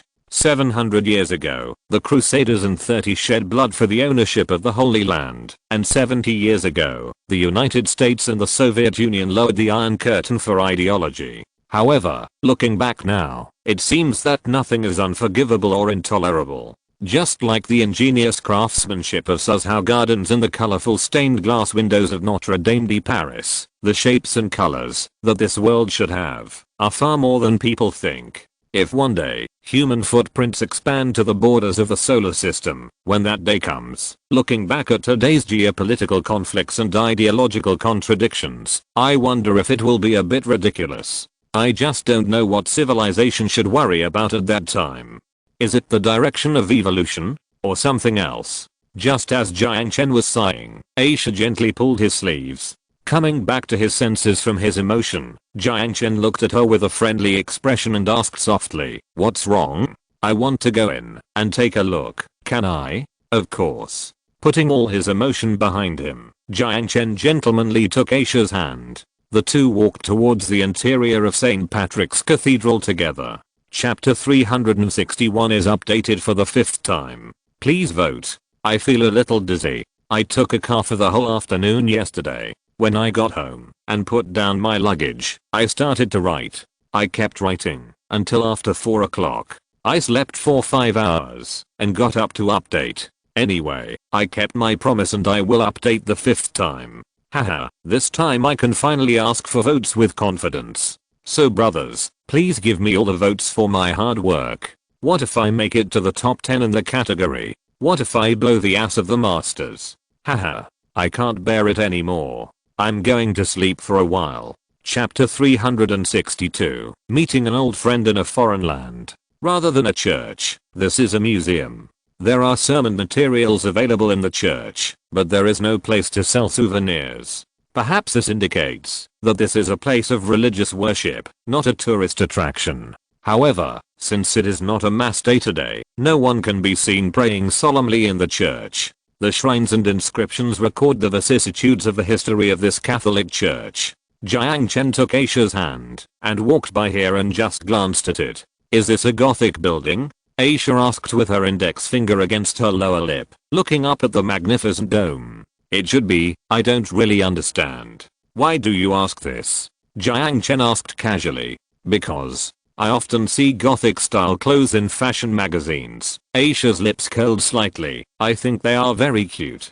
Haha, but this building doesn't seem to have anything to do with cuteness. Jiang Chen laughed dryly and looked around. A priest stood under the main altar, and a couple stood in front of him. The white-haired priest made the sign of the cross on his chest, and made a gesture similar to blessing for the two. Aisha noticed that the couple had a happy smile on their faces when they left. What are they doing? They should be receiving the blessing of the holy light. If they are a couple, they should pray for something like marriage. Jiang Chen said nonsense. As if he noticed that the two were looking at him, the priest looked over, smiled kindly, and then walked towards them. Is there anything I can help you with? Considering Aisha's beliefs, Jiang Chen was about to refuse, but the little girl blinked and looked at the white-haired priest and said, even if they are pagans, is a blessing effective? This question was very abrupt, but the priest was only slightly stunned, and then he spoke with a pleasant face. Of course. It depends on whether you love him. Aisha's cold face bloomed with a happy smile. Yes, I love him very, very much. Jiang Chen felt a little sour in his nose. Aisha's straightforward and flawless confession made him feel a little at a loss. He never denied that he was not a good man. Not only was he greedy, but his will was also extremely weak. The priest looked at Jiang Chen. His eyes seemed to reveal an indescribable insight. So, do you love her? I love her. Jiang Chen said affirmatively. Aisha's eyes were filled with mist, and she quietly hugged Jiang Chen's arm and rubbed her eyes against it. But if there was one thing she had that was good about her, it was probably that she would not lie when it came to feelings. Although he was suspected of being an excuse for being promiscuous, he was not going to explain anything for it. The priest smiled. "May God bless you, and you will definitely be happy." He made the sign of the cross and prayed for the two of them. When they came out of the church, Aisha hung on Jiang Chen's arm with a happy smile on her face. The white roses in full bloom swayed beside the tree-lined path, but they were eclipsed by this flawless smile. It was rare for her to show such an intimate behavior outside. Seeing her happy face, Jiang Chen couldn't help but lean over and kiss her delicate face. Looking at her gradually red face, he showed a doting smile. Seeing that it was getting late, Jiang Chen prepared to take Aisha back to the hotel.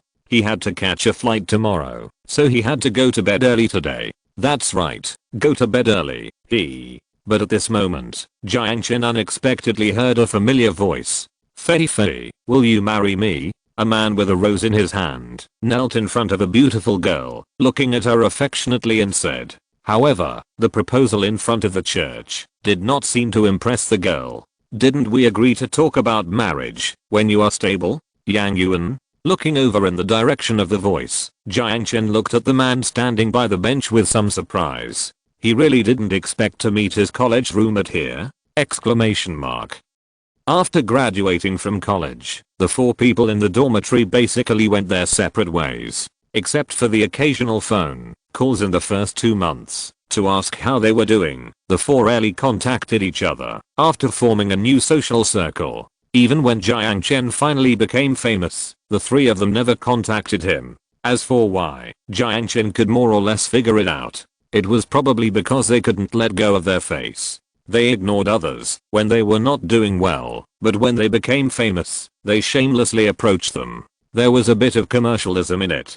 The relationship was not particularly deep to begin with, and it was even more bland as water after 2 years of graduation. The three of them were also people who cared more about their reputation, so they never contacted Jiang Chen. If they didn't contact each other, at least they could brag to their friends and colleagues. "That's so and so, we used to be in the same dormitory, and I had a lot of fun chatting with him." Jiang Chen still had some impression of Yang Yuan. Although they were not in the same major, the relationship between the two was surprisingly good. This guy was the top student in their dormitory, and his family background was also pretty good.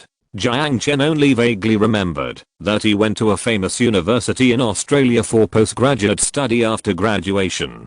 Before leaving, he told Jiang Chen that if he had the chance to come to Australia in the future, he must come to see him, and he would treat him to a meal or something. Of course, Jiang Chen also knew that it was just a polite remark. Now, 2 years have passed, and he should have finished his postgraduate studies. The two have not contacted each other since they said goodbye. After not seeing each other for a long time, their friendship naturally faded. Although it was not the first time Jiang Chen came to Australia, he never thought of looking for him. However, today they met by chance, and the feeling of meeting an old friend in a foreign land was really a bit indescribable. But Jiang Chen was not sure whether it was appropriate for him to go over and say hello in this state. "Give me a little more time, I will definitely find a job." Yang Yuan was a little anxious and didn't know what to say. "Have you considered my feelings? You said you have settled down here, and I quit my job and came all the way from China to find you, but now," the girl said aggressively, looking at him with red eyes. Seeing that his old friend couldn't save face anymore, Jiang Chen sighed and walked towards him with the idea of helping him out. "Yang Yuan?" Seeing someone greet him, Yang Yuan was stunned at first, and then he exclaimed, after seeing who it was. "Brother Chen. Hello, long time no see." Because he was too surprised, his voice became a little incoherent. "Long time no see." Jiang Chen smiled. "Is this sister-in-law?" Yang Yuan looked at Aisha. "Yeah, Aisha." Aisha introduced herself briefly. She always had a cold expression on her face except Jiang Chen. "You actually recognized me." It was hard to tell whether the smile on Yang Yuan's face was bitter, happy or excited. The person who no one was optimistic about at the beginning became a big boss with a net worth of 10 billion, and the person who everyone was optimistic about at the beginning now couldn't even find a job. This sense of gap really made him feel a little bitter, but it was gratifying that this old friend still remembered him. Chapter 363 Future Mining. Of course, I still owe you 2 buckets of instant noodles. Jiang Chen smiled and talked about the past. Don't mention it. Yang Yuan touched his nose embarrassedly. I always said that I would treat you to lobster when you came to Australia. You are doing so well, I'm embarrassed to ask.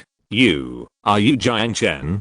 Jiang Chen noticed that the girl next to Yang Yuan was looking at him excitedly, and her eyes seemed to be shining with little stars. I always felt that I had seen her somewhere before. Was it an illusion? Forget it. Yes. Jiang Chen smiled, then looked at Yang Yuan and asked, is this my sister-in-law?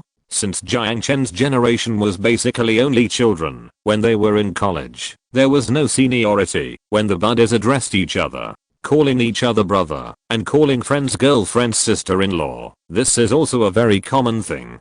My name is Sophie, and I'm a fan of Xiao Bei. Sophie blinked and said, yeah. Yang Yuan's expression was a little embarrassed. Seeing that he didn't intend to say more about this matter, Jiang Chen also stopped talking. It's rare to see you. How about I treat you to a meal?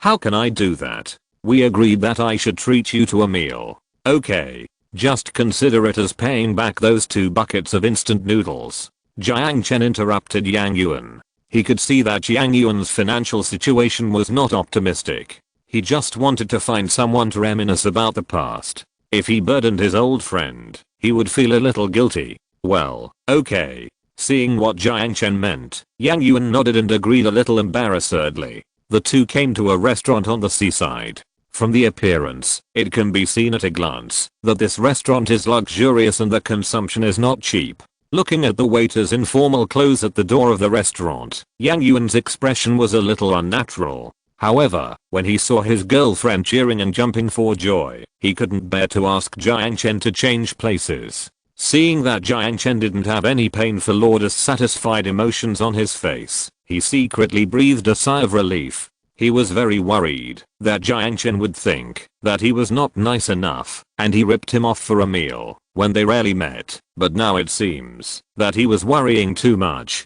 He was also troubled by his girlfriend's willfulness and extravagance, but he just couldn't muster the courage to restrain her. Of course, he was worrying too much. Jiang Chen was so stingy that he couldn't even afford to treat her to a meal. At the dinner table, except for Aisha who didn't say anything, the three of them chatted very familiarly. At the dinner table, Sophie frequently toasted Jiang Chen, showing her lively and cheerful side, and at the same time intentionally or unintentionally asked about his private life, but Jiang Chen blocked them all calmly. Jiang Chen had seen that luck too many times. Although he didn't know why his old friend would like such a woman, he still had this bottom line, so he kept his distance from this girl named Sophie. Seeing that she couldn't get close to her, Sophie had to turn her attention to Aisha and try to become a good friend with her.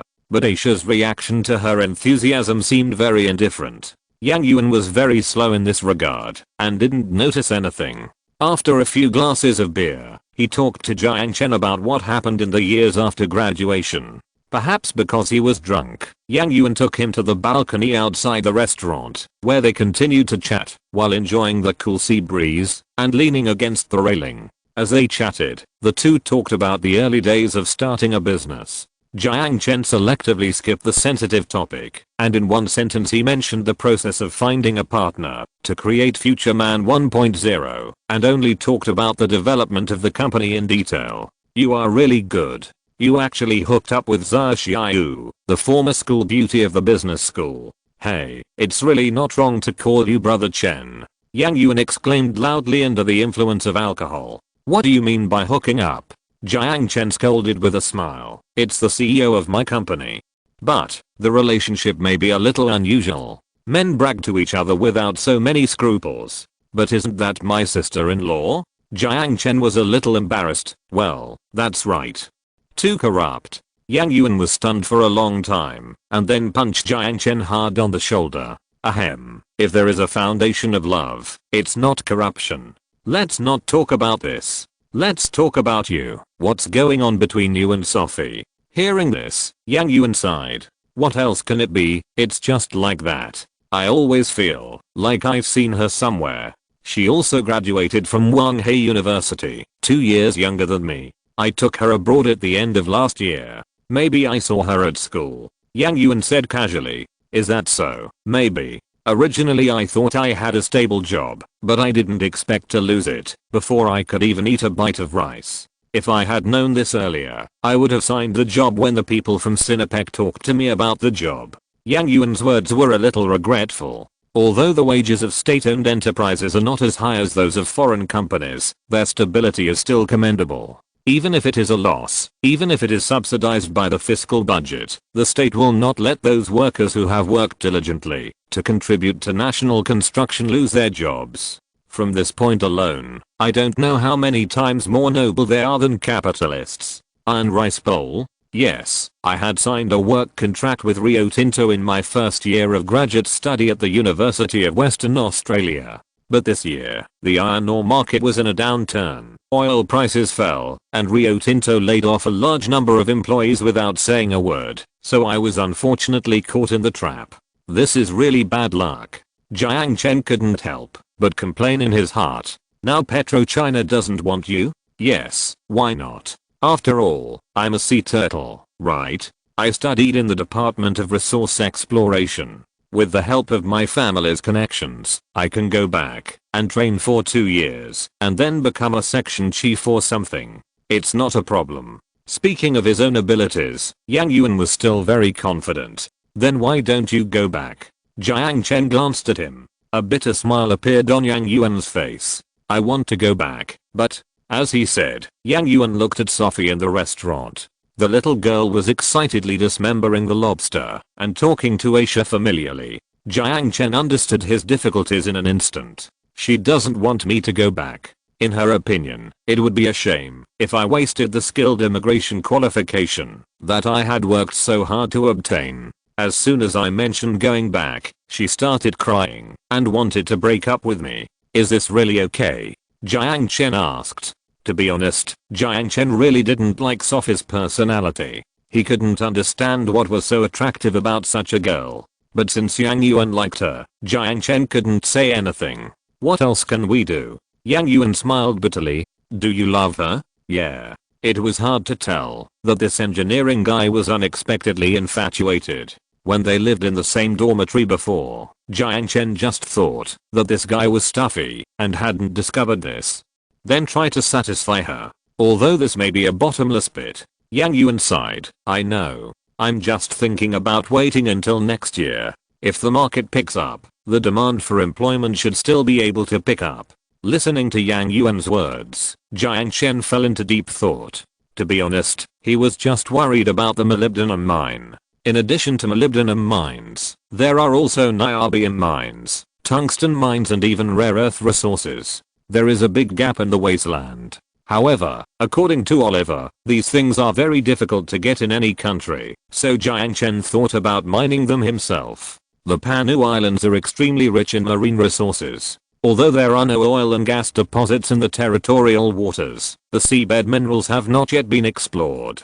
Jiang Chen would never believe that there are no minerals in such a large territorial waters. Iron ore and bauxite are low cost and can be bought on land. As for rare earth resources, if he spends money to buy them, to be honest, he still feels a little painful. As for how to find these minerals from the seabed, Jiang Chen actually has a rough idea in his mind, although it is still in the stage of speculation. Will the distribution of mineral deposits on the earth in the end of the world be the same as in the present world? Jiang Chen didn't pay attention to this problem before. The history of the end of the world is completely different from the reality here. He selectively ignored the idea of using the information advantage of the future to make a profit. Lottery? The number of digits may be different. Holding the thighs of future leaders? Pac has never appeared. Music? That's even more ridiculous. Can Indian pop music be popular in China? If not, Pac's music may not be popular, even if it is brought here. After all, India is also an integral part of the Pan-Asian cooperation. But mineral resources are different. This thing will not increase or decrease due to human activities. In other words, the mineral deposits that were already mined before the war and the end of the world may not have been mined yet, or may not have been explored at all. The more Jiang Chen thought about it, the more he felt that it was possible. Why didn't he think about it in this way at the beginning? Selling the location of mines and oil fields is much more promising than selling gold. It's just that it's not easy to explain the source. Speaking of which, I just happen to have a job, and I'm still short of someone. Are you interested? Yang Yuan was stunned for a moment, then shook his head with a wry smile. I really don't know anything about it. I appreciate your kindness, but I won't cheat you. Yang Yuan is an honest man. He knows that he has no ability in that area. Who said you should go to future technology? Asking someone who is engaged in resource exploration to work in it is just blind.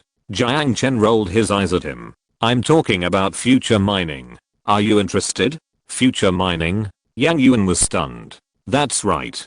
Jiang Chen said affirmatively. Although it is possible to hire a manager from a headhunting company to do this, it is not as trustworthy as an acquaintance after all. As for technology, the thing he lacks the least is technology. Are you serious? Yang Yuan also restrained his joking expression. Otherwise. But do you understand marine resource exploration? Speaking of his professional matters, Yang Yuan immediately became excited. Of course, my mentor at the University of Western Australia specializes in marine resources. Whether it is a submarine mineral deposit or a submarine oil and gas reservoir project, I have worked with him. Then it's settled. Tomorrow I will go back to Singapore to register future mining. Well, by the way, I will also register one in Australia. Jiang Chen nodded and said, what? Your company hasn't been registered yet? Yang Yuan was surprised. Chapter 364 A Turn. Yang Yuan's matter was settled quickly. Although this guy was skeptical about whether Future International's entry into the resource field would be profitable, he did not doubt that Jiang Chen's words were false. Think about it, would a billionaire have nothing to do and cheat the poor for fun? So Yang Yuan took the job very readily. The monthly salary was 10,000 Australian dollars, with commissions based on performance. Although Yang Yuan said that he didn't want so much, Jiang Chen still insisted on giving him such a high salary. On the one hand, it was to help this old friend, and on the other hand, it was to win him over. As the saying goes, it is better to help someone in need than to give him a helping hand.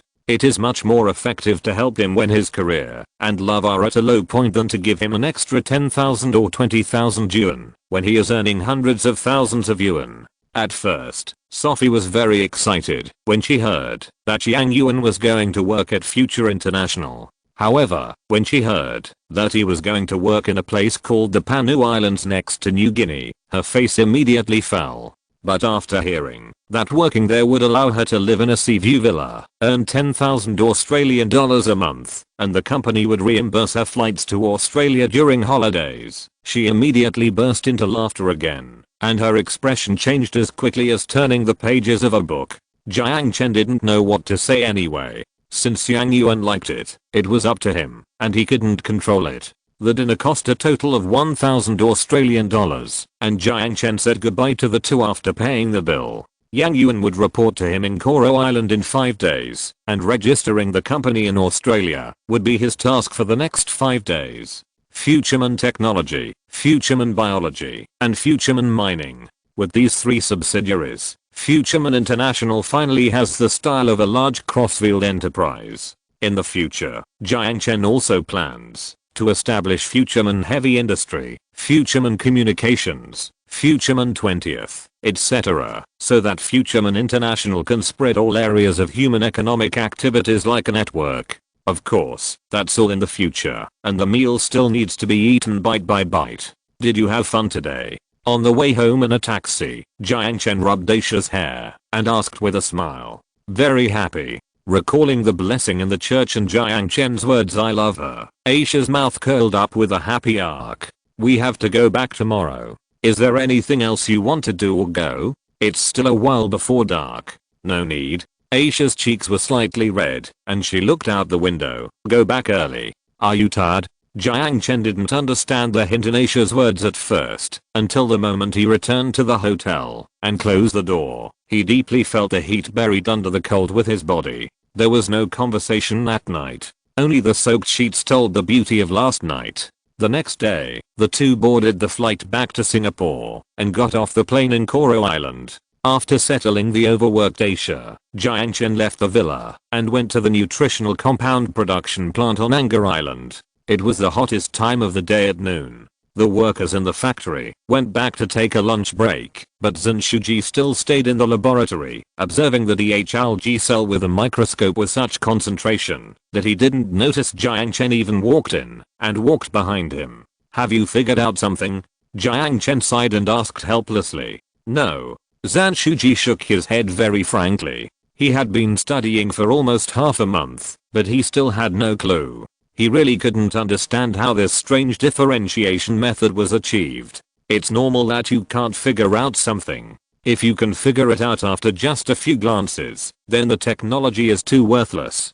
Jiang Chen said casually. The messenger RNA transcribed from the single strand of DNA does not match the DNA. How can plant cells differentiate into ribosomes similar to those in animal cells? Zhen Shuji asked Jiang Chen with a fanatical look in his eyes. Don't look at me like that. I'm just a businessman. It's not me who developed this technology. Being looked at by the man like this, Jiang Chen shuddered with disgust. Can I meet him? No.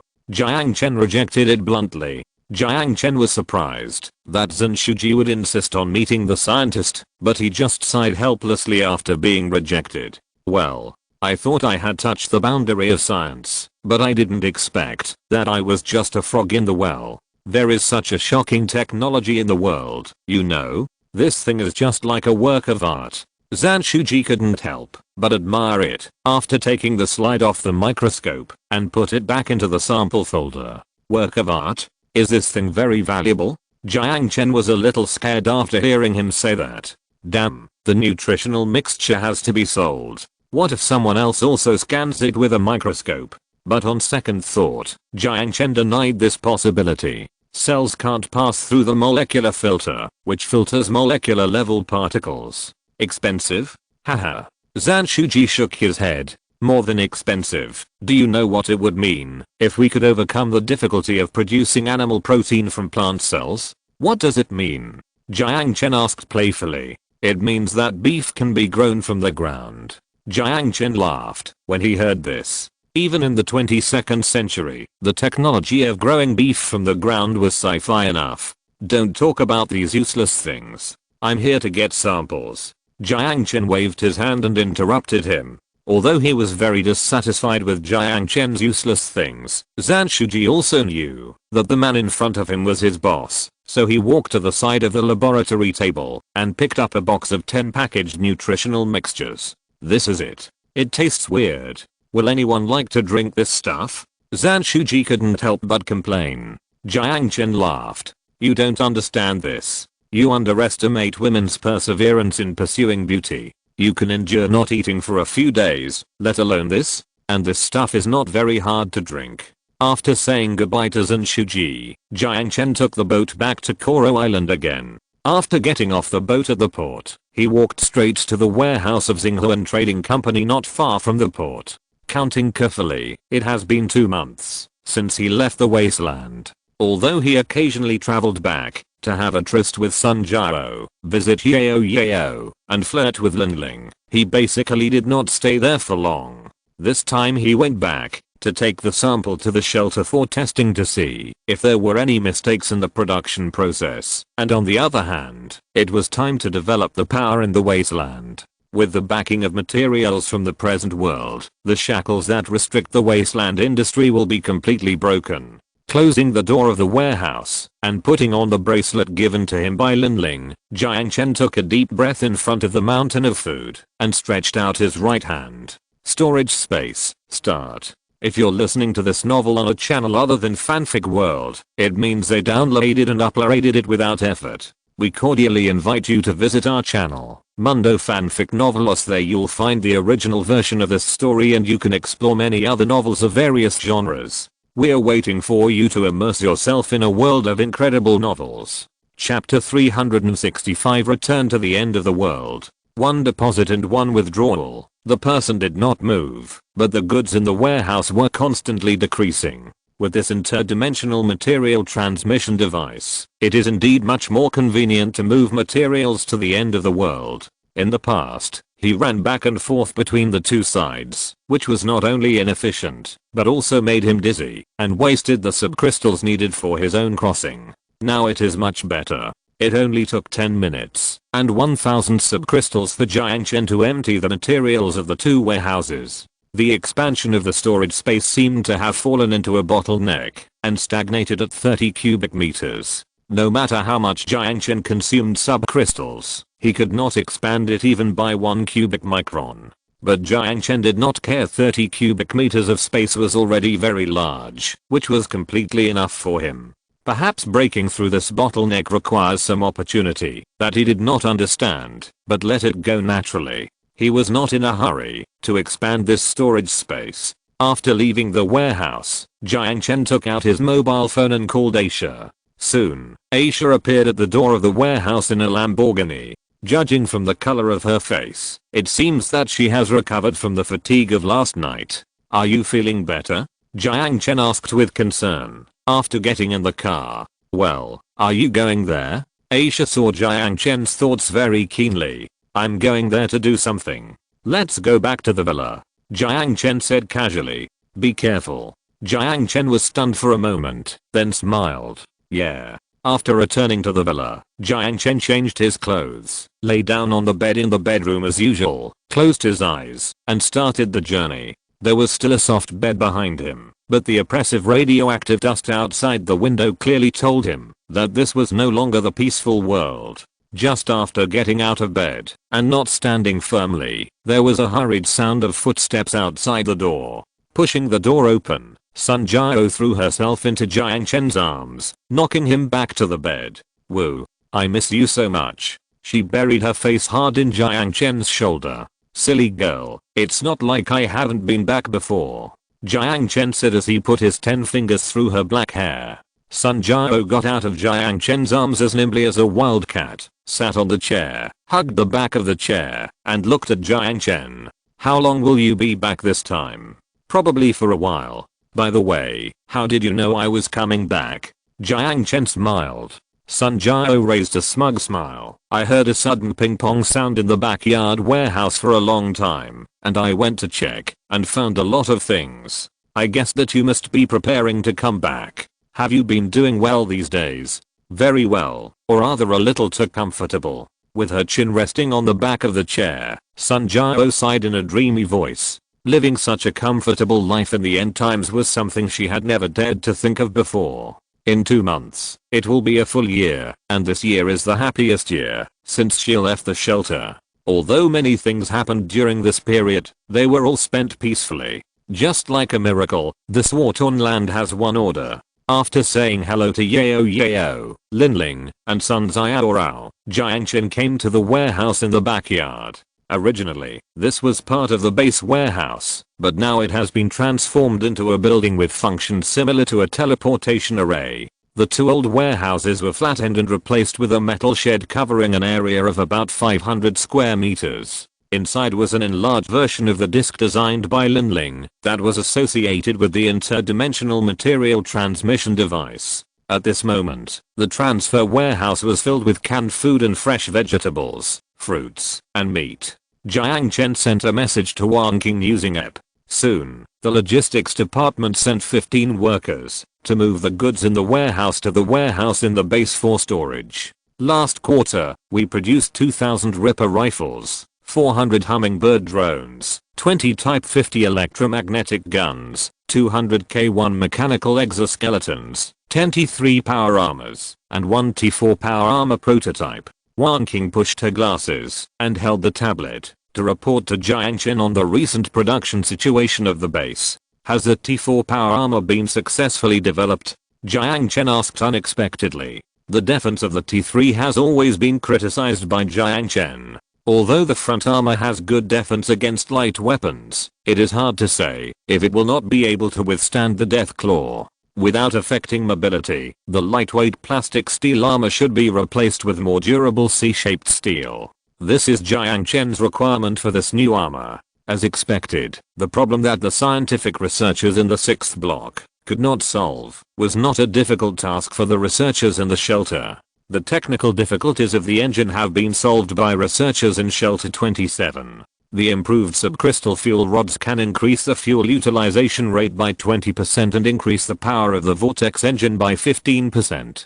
This will solve the problem of insufficient power. The weight of the armor has increased to 700 kilograms, reaching the specifications of quasi-land combat power armor. The overall defense has increased by 50%, and the ammunition load has decreased by 10%. What about the mounted weapons?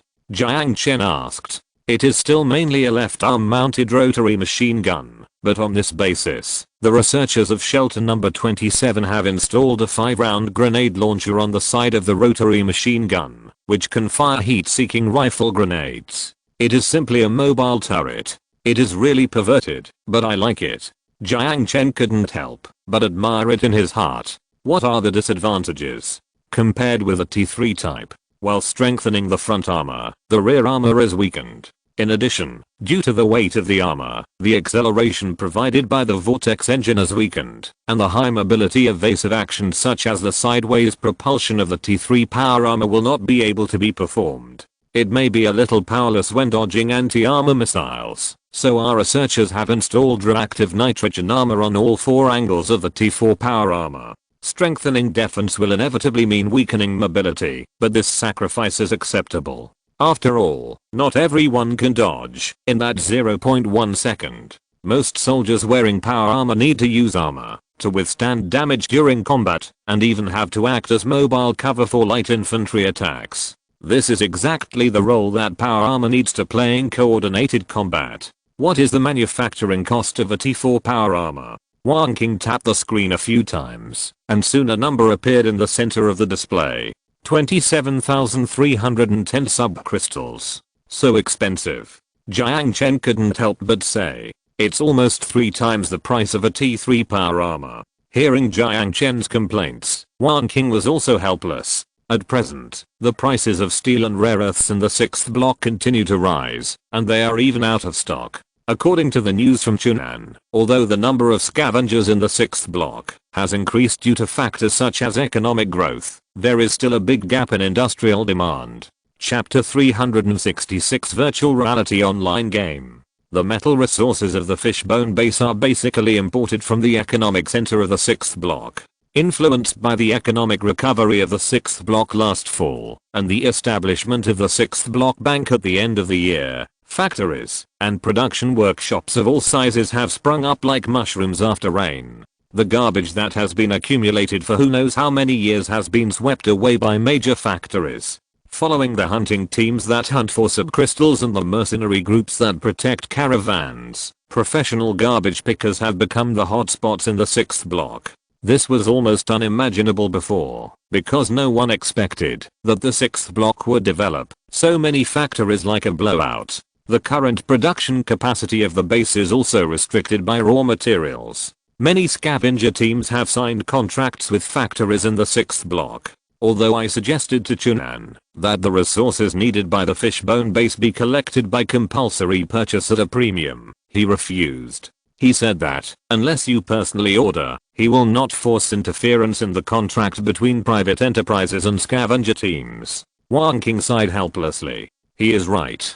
Jiang Chen said with a smile. Chunan is quite interesting. He is just a pilot, but his thoughts are surprisingly in tune with him. Most of the survivors in this wasteland have one thing in common. That is, the first thought when seeing good things is to grab them. This is also the reason why most people are destined to pick up garbage all their lives. Of course, looking at this issue from another perspective, the behavior of most survivors is understandable. Because there are only so many resources for survival, if you don't grab them, you may not even survive. Wang King looked at Jiang Chen in confusion. In her opinion, the premium acquisition is already the most benevolent and righteous. At least it's not an open robbery. The Fishbone base is the actual controller of the 6th block after all.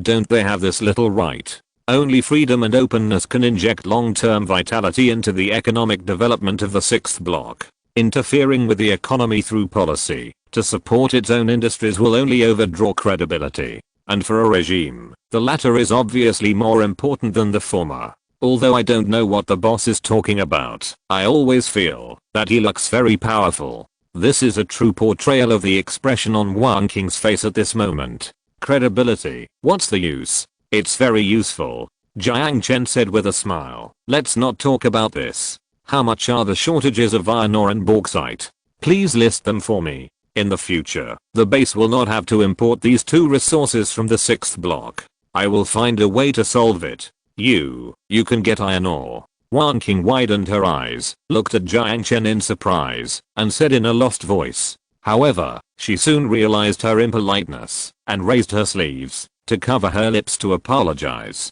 However, Jiang Chen didn't care, and said in a relaxed tone. Yes, I will be able to transport it on the 1st of next month. As for rare earths, I can't solve it for the time being. See if there is any way. The index finger pushed the glasses, and a shrewd light flashed on the lenses of the head of the logistics department. Let the scavengers at the base solve it. Give up the recycling of steel and aluminum, and focus on electronic equipment and high precision instruments. These things have a high rare earth content. Well, I'll leave it to you. Jiang Chen nodded trustingly. As they were talking, the warehouse's transportation was almost done. Wang Qing saluted Jiang Chen and said goodbye. Seeing that it was getting late, Jiang Chen stretched and returned to the villa. Tomorrow I have to go to camp number 27 to take the nutritional mixture to the shelter, and by the way, go to the basement to ask Han Jianhua's opinion. The day after tomorrow I have to go to block 6 to inspect Chunan's work. I pushed open the door of the living room and saw Yao and Lin Ling lying on the table in the living room, their two little heads together, mumbling something to a drawing. What are you looking at? Jiang Chen came over curiously. Ah, big brother is back. Are you done? Yao turned his head to look at Jiang Chen and smiled softly. Lin Ling straightened up proudly and coughed with her chest and head held high. We are researching a great technology, and since we need to use a little bit of computer knowledge, we have to ask classmate Yao Jiao for help. Expecting Lin Ling to brag about herself as usual, Jiang Chen selectively ignored her and cast his eyes on the cute Yao. Hey, don't ignore me. Lin Ling protested dissatisfiedly. Actually, it's about the database of brainwave conversion to electrical signals. It's not something particularly amazing. Yao smiled shyly. Database? Jiang Chen asked confusedly. Sorry, you are really troubled for my work. Sun Jiao, who came out of the porch and wore a loose lavender dress, lowered her eyes and said apologetically. No, it's not a big deal. Lin Ling scratched her cheek embarrassedly and said, feeling helpless about Sun Jiao's thanks. Although it was Ting Ting in her body who destroyed the chip and caused Sun Jiao to become like this, she also had a certain responsibility for not being able to control the bug.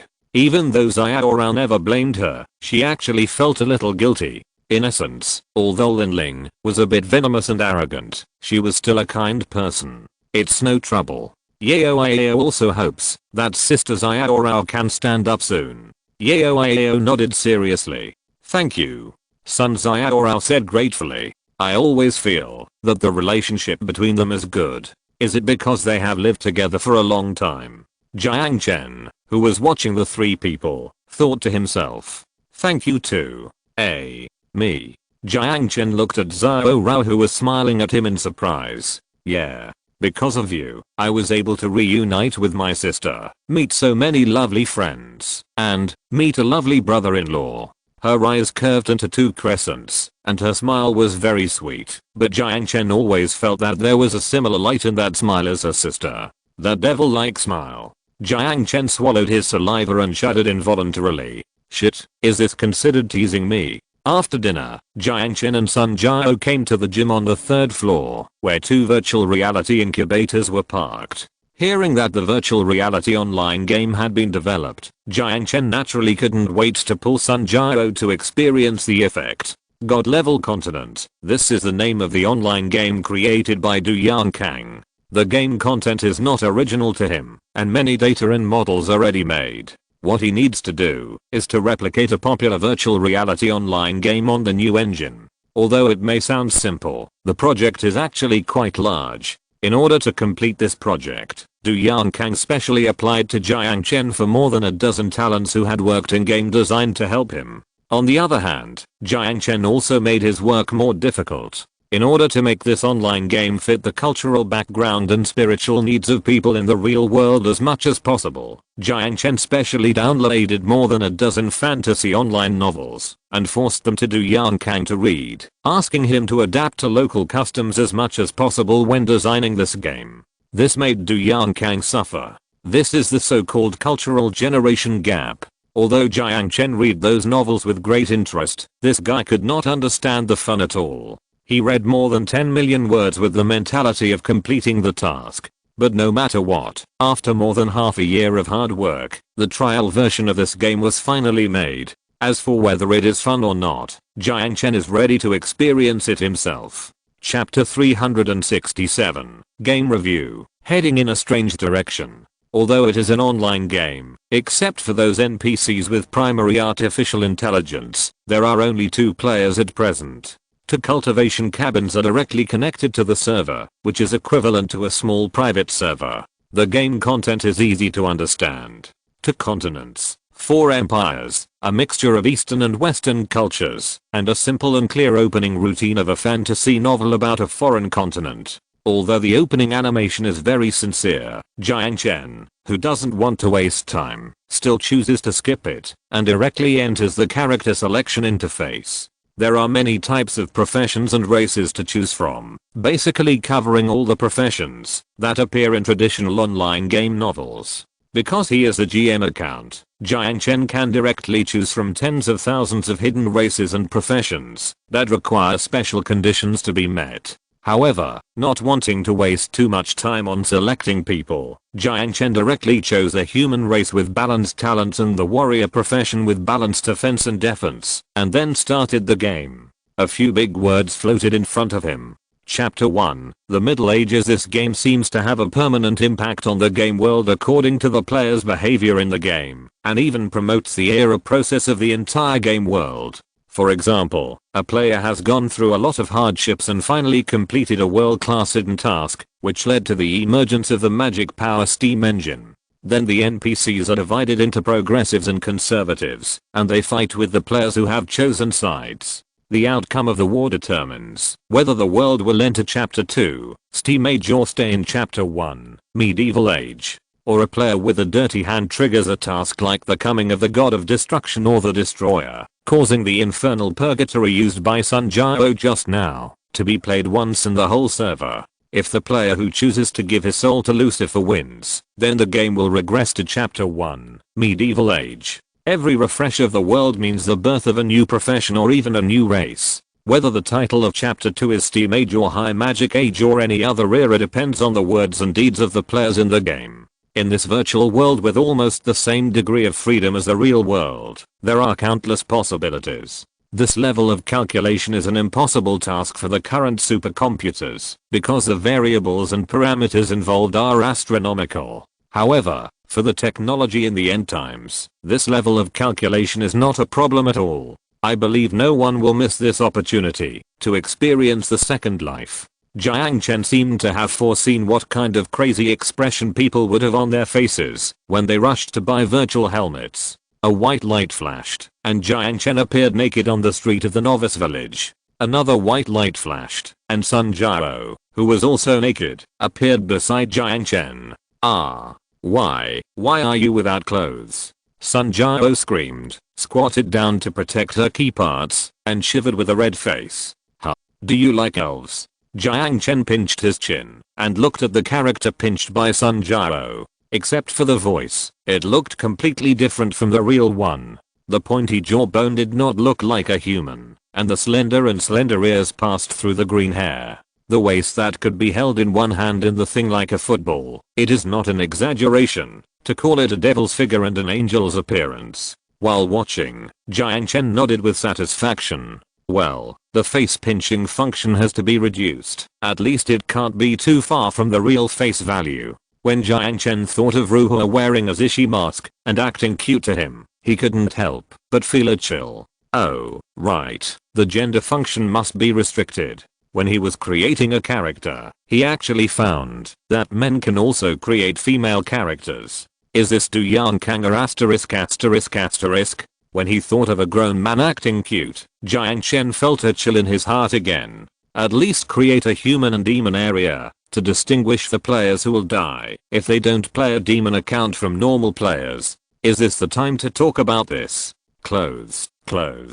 Give me clothes. Sun Jiao said shyly. It's not common to see Sun Jiao in such a panic on weekdays. Of course, appearing naked on the street, I believe everyone would be panic. It doesn't matter, they are all NPCs.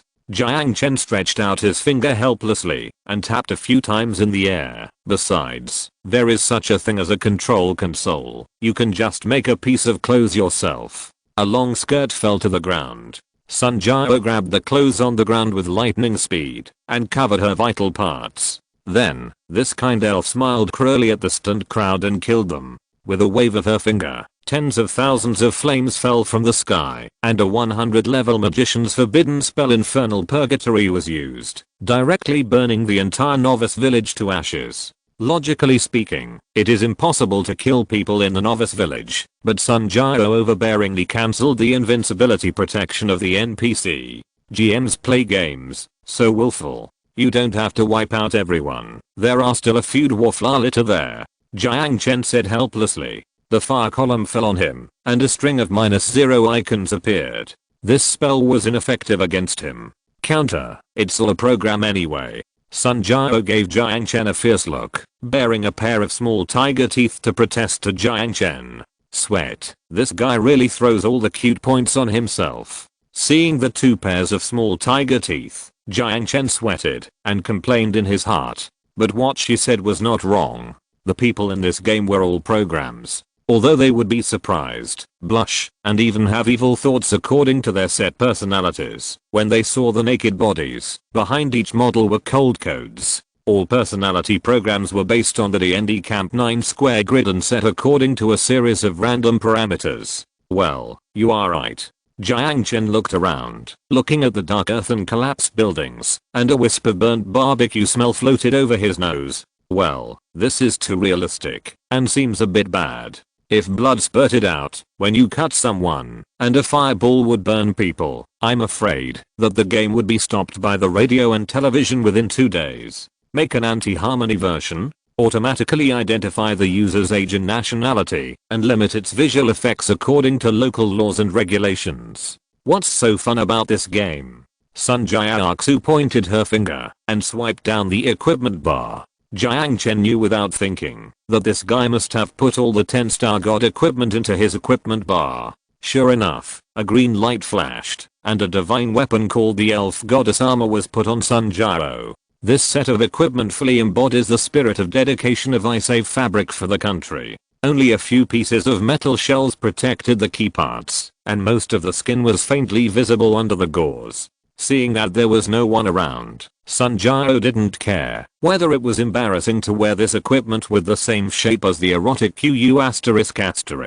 Instead, she provocatively thrust the 36G weapon towards Jiang Chen. Looking at the naughty Sun Jiao, Jiang Chen glanced at the tight fabric on Sun Jiao's chest with ill intentions. Speaking of which, did you adjust the bust to the maximum? Sun Jiao, who was exposed, didn't blush and rolled her eyes at Jiang Chen. Haha, I don't believe you didn't adjust that to the maximum. Sweat. Jiang Chen really didn't think about it in this way. When he was making a character, he directly let the system restore his appearance. Sun Jiao's words reminded him that he could be bigger in the virtual world. His fingers silently drew 2 strokes in the air, and a certain indescribable part of his body swelled up at an incredible speed. Jiang Chen said with a cheeky smile, "Why don't you try it?" Chapter 368, Camp Status. HU. Jiang Chen, who had been working all night to adjust the code in front of the computer, sneezed. He was caught off guard and hit his forehead on the table. Rubbing his swollen forehead, he raised his head and squinted his eyes to scan the subordinates who were working hard in the office. Damn, who is scolding me? If Jiang Chen knew that it was Jiang Chen who scolded him, he would be scared to death. No matter what, Jiang Chen had already scolded him 10,000 times in his heart. As for why That's because this game doesn't have the H function at all. Jiang Chen only discovered this when he was about to have an in-depth discussion with Sun Jiao. Any overly intimate physical contact will be judged as discordant by the system, and then the two people will be forced to separate, and even the GM's authority cannot remove it. Is this what a human would do? Rubbish game. However, even cursing didn't help. In desperation, Jiang Chen had to quit the game and discuss the art of holding hands with Sun Jiao in reality. The H function must be developed, and it must be more sensitive than in reality. It's still age and nationality classification. Pay to use. Jiang Chen seemed to see bundles of banknotes in his eyes. The next morning, Jiang Chen took a helicopter to Camp 27. After a quarter of construction, the camp had developed into something like that. After getting off the helicopter, Jiang Chen was not in a hurry to go to the command post, but walked around the camp casually. He wanted to observe with his own eyes the changes in the camp over the past 3 months. The area of the fenced area has doubled, extending from the square to the location of the bus stop sign next to the highway. 10-meter high sentry towers have also been built at the 4 corners of the fence, and 4 20mm caliber single barrel machine guns are mounted on the top floors. This large caliber fixed machine gun can not only easily tear open the keratin armor of the death claws, but can even have a certain destructive effect on the high density fat of the meat mountain. Of course, this thing is basically used to deal with meat mountains, because the former are rare and difficult to hit, while the latter can be hit with eyes closed. Compared to when Jiang Chen left, the changes inside the base are also very amazing. The dirty and slum-like tents were removed and replaced by a row of cement apartment buildings. Because of the improvement in living conditions, the residents of the shelter looked much better. At least no one with a sad face could be seen on the street. According to the task assigned by Jiang Chen before he left, Zulu also built a laboratory on the surface. However, due to the lack of experimental equipment, this surface laboratory has not been able to be used, and most experiments still have to be carried out in the underground shelter. However, before Jiang Chen had walked around for long, Wang Xiaowu and Zulu, who received the news, came over in person. After a simple greeting, Jiang Chen asked about the latest situation of the camp. The number of garrisons has been increased from 80 to 200. In order to cope with the shortage of manpower in defense, a new drone group control terminal has been added to the camp, and a drone attack group consisting of 400 hummingbirds has been deployed. Wang Xiaowu first reported the details of the camp's defense. Are there any problems with security? Jiang Chen frowned. Recently, the zombie activity in Wanghai City has been on the rise. In addition, the aggression of alien species has also increased. Last month, a deathclaw attack occurred, resulting in 14 casualties. Wang Xiaowu lowered his head in shame. This accident happened. It was completely his fault. There is no deathclaw nest in Sun Jiao area, let alone traces of deathclaw activities. This is almost common knowledge known to the survivors in Wanghai City. The Deathclaw mother that Jiang Chen met last time was a coincidence, but no one expected that there would be traces of Deathclaw activities in this area again. Raise your head, the Deathclaw attack is not your responsibility. Your responsibility is to deal with this crisis, and from what I have seen, you have done a good job. Jiang Chen looked around the wall of the base and said. Looking at Jiang Chen with gratitude, Wang Xiaowu raised his head. By the way, have you found out the cause of the explosion in the camp last time? The cause of death of the old man? Thinking of the golden apple, Jiang Chen vaguely felt that there might be some connection between the two. Not yet.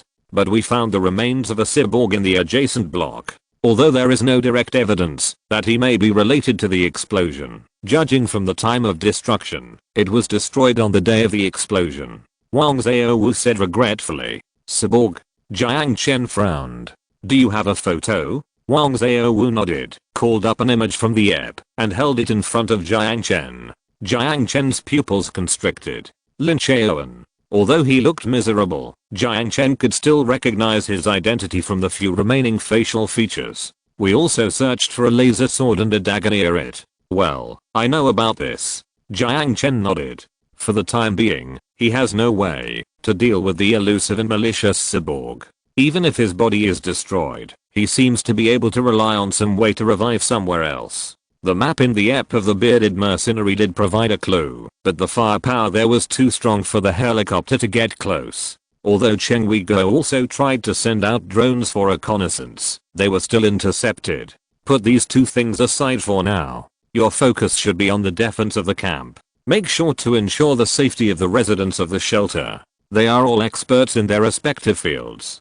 Go ahead and do your work. Yes. Wang Xiaowu stood at attention, then turned and left. Nodding, Jiang Chen then looked at Zulu. What about the housekeeping? Smiling, Zulu confidently answered. Currently, the number of scientific research project teams has increased from 10 to 17, and the research results include 4 sub-projects related to T4 power armor, 20mm vehicle-mounted machine guns, Jagdtiger II, improved nutritional mixture, etc. Has the Jagdtiger II been developed? Jiang Chen asked in surprise. Well, although it is temporarily unable to produce a prototype due to factors such as the lack of raw materials, the researchers have verified the practical value of this Jagdtiger through mathematical modeling. Zulu said with a smile. Great. Where is the person in charge of the project team? Jiang Chen said happily. Inside the shelter. Do you want me to call him? Zulu said. No, I just happen to have to go down later. I can go by myself. Jiang Chen waved his hand. Is there anything else I can help with? Zulu asked. No. Well, take me to the basement. Yes, sir. Zulu said respectfully with a smile. Although it was almost June, the basement was still so cold. The guard opened the iron door for Jiang Chen, and then waited outside with Zulu. After hesitating at the door, Jiang Chen walked in. Han Junho raised his head and looked at Jiang Chen calmly. Surrender? No response. Looking at the eyes as quiet as dead water, Jiang Chen was inexplicably annoyed.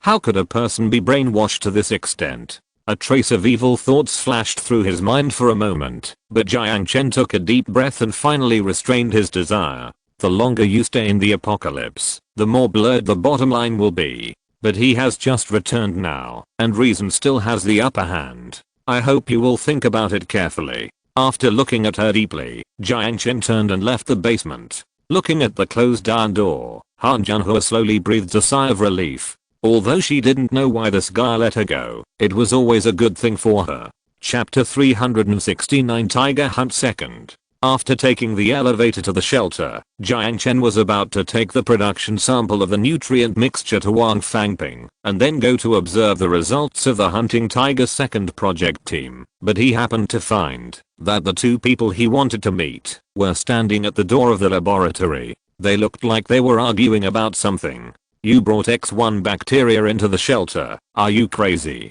Fang Weixin, the person in charge of the Hunting Tiger 2nd project, roared angrily at Wang Fangping. X1 bacteria are the bacteria that dominate zombies. I'm doing this for experiments, for science. And you've been vaccinated before. What are you afraid of? Wang Fangping cursed, after being sprayed with spit in his face. The two argued, until their faces were red and their necks were thick. If there were no people holding them back, and the guards watching, the two gentlemen would probably fight each other. Then what? Make another X3 or X4 that can't be killed by vaccines? Fang Weixin said sarcastically. All experiments are within a safe framework. I just need a small section of DNA code.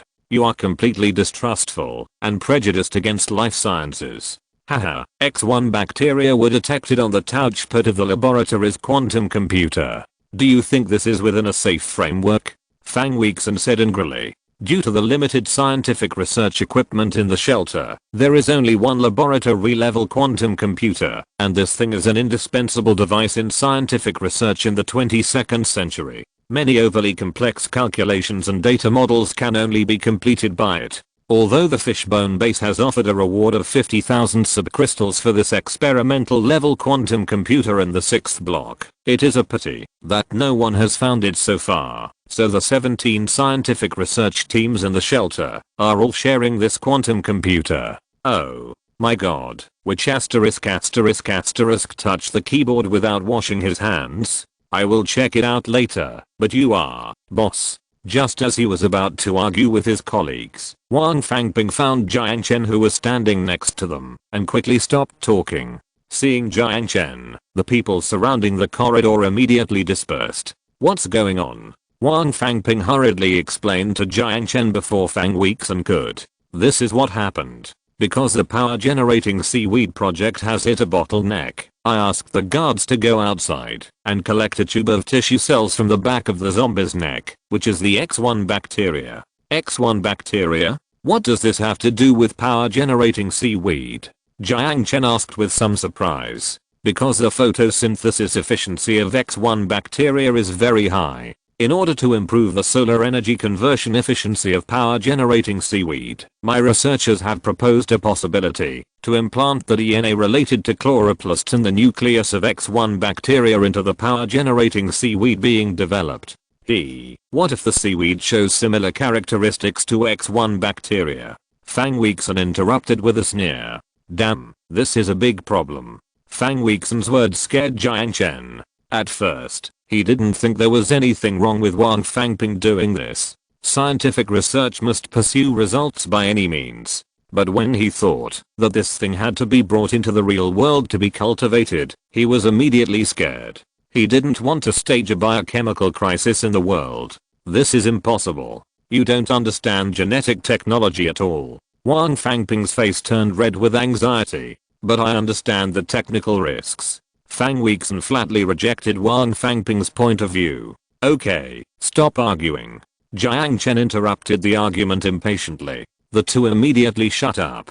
But from the look in their eyes, it can be seen that neither of them is convinced by the other. After a pause, Jiang Chen looked at Wang Fangping. The matter of extracting DNA fragments from X1 bacteria will stop here. As Fang Weixin said, research should be strictly restricted within the framework of safety. All samples implanted with X1 bacterial DNA will be destroyed immediately.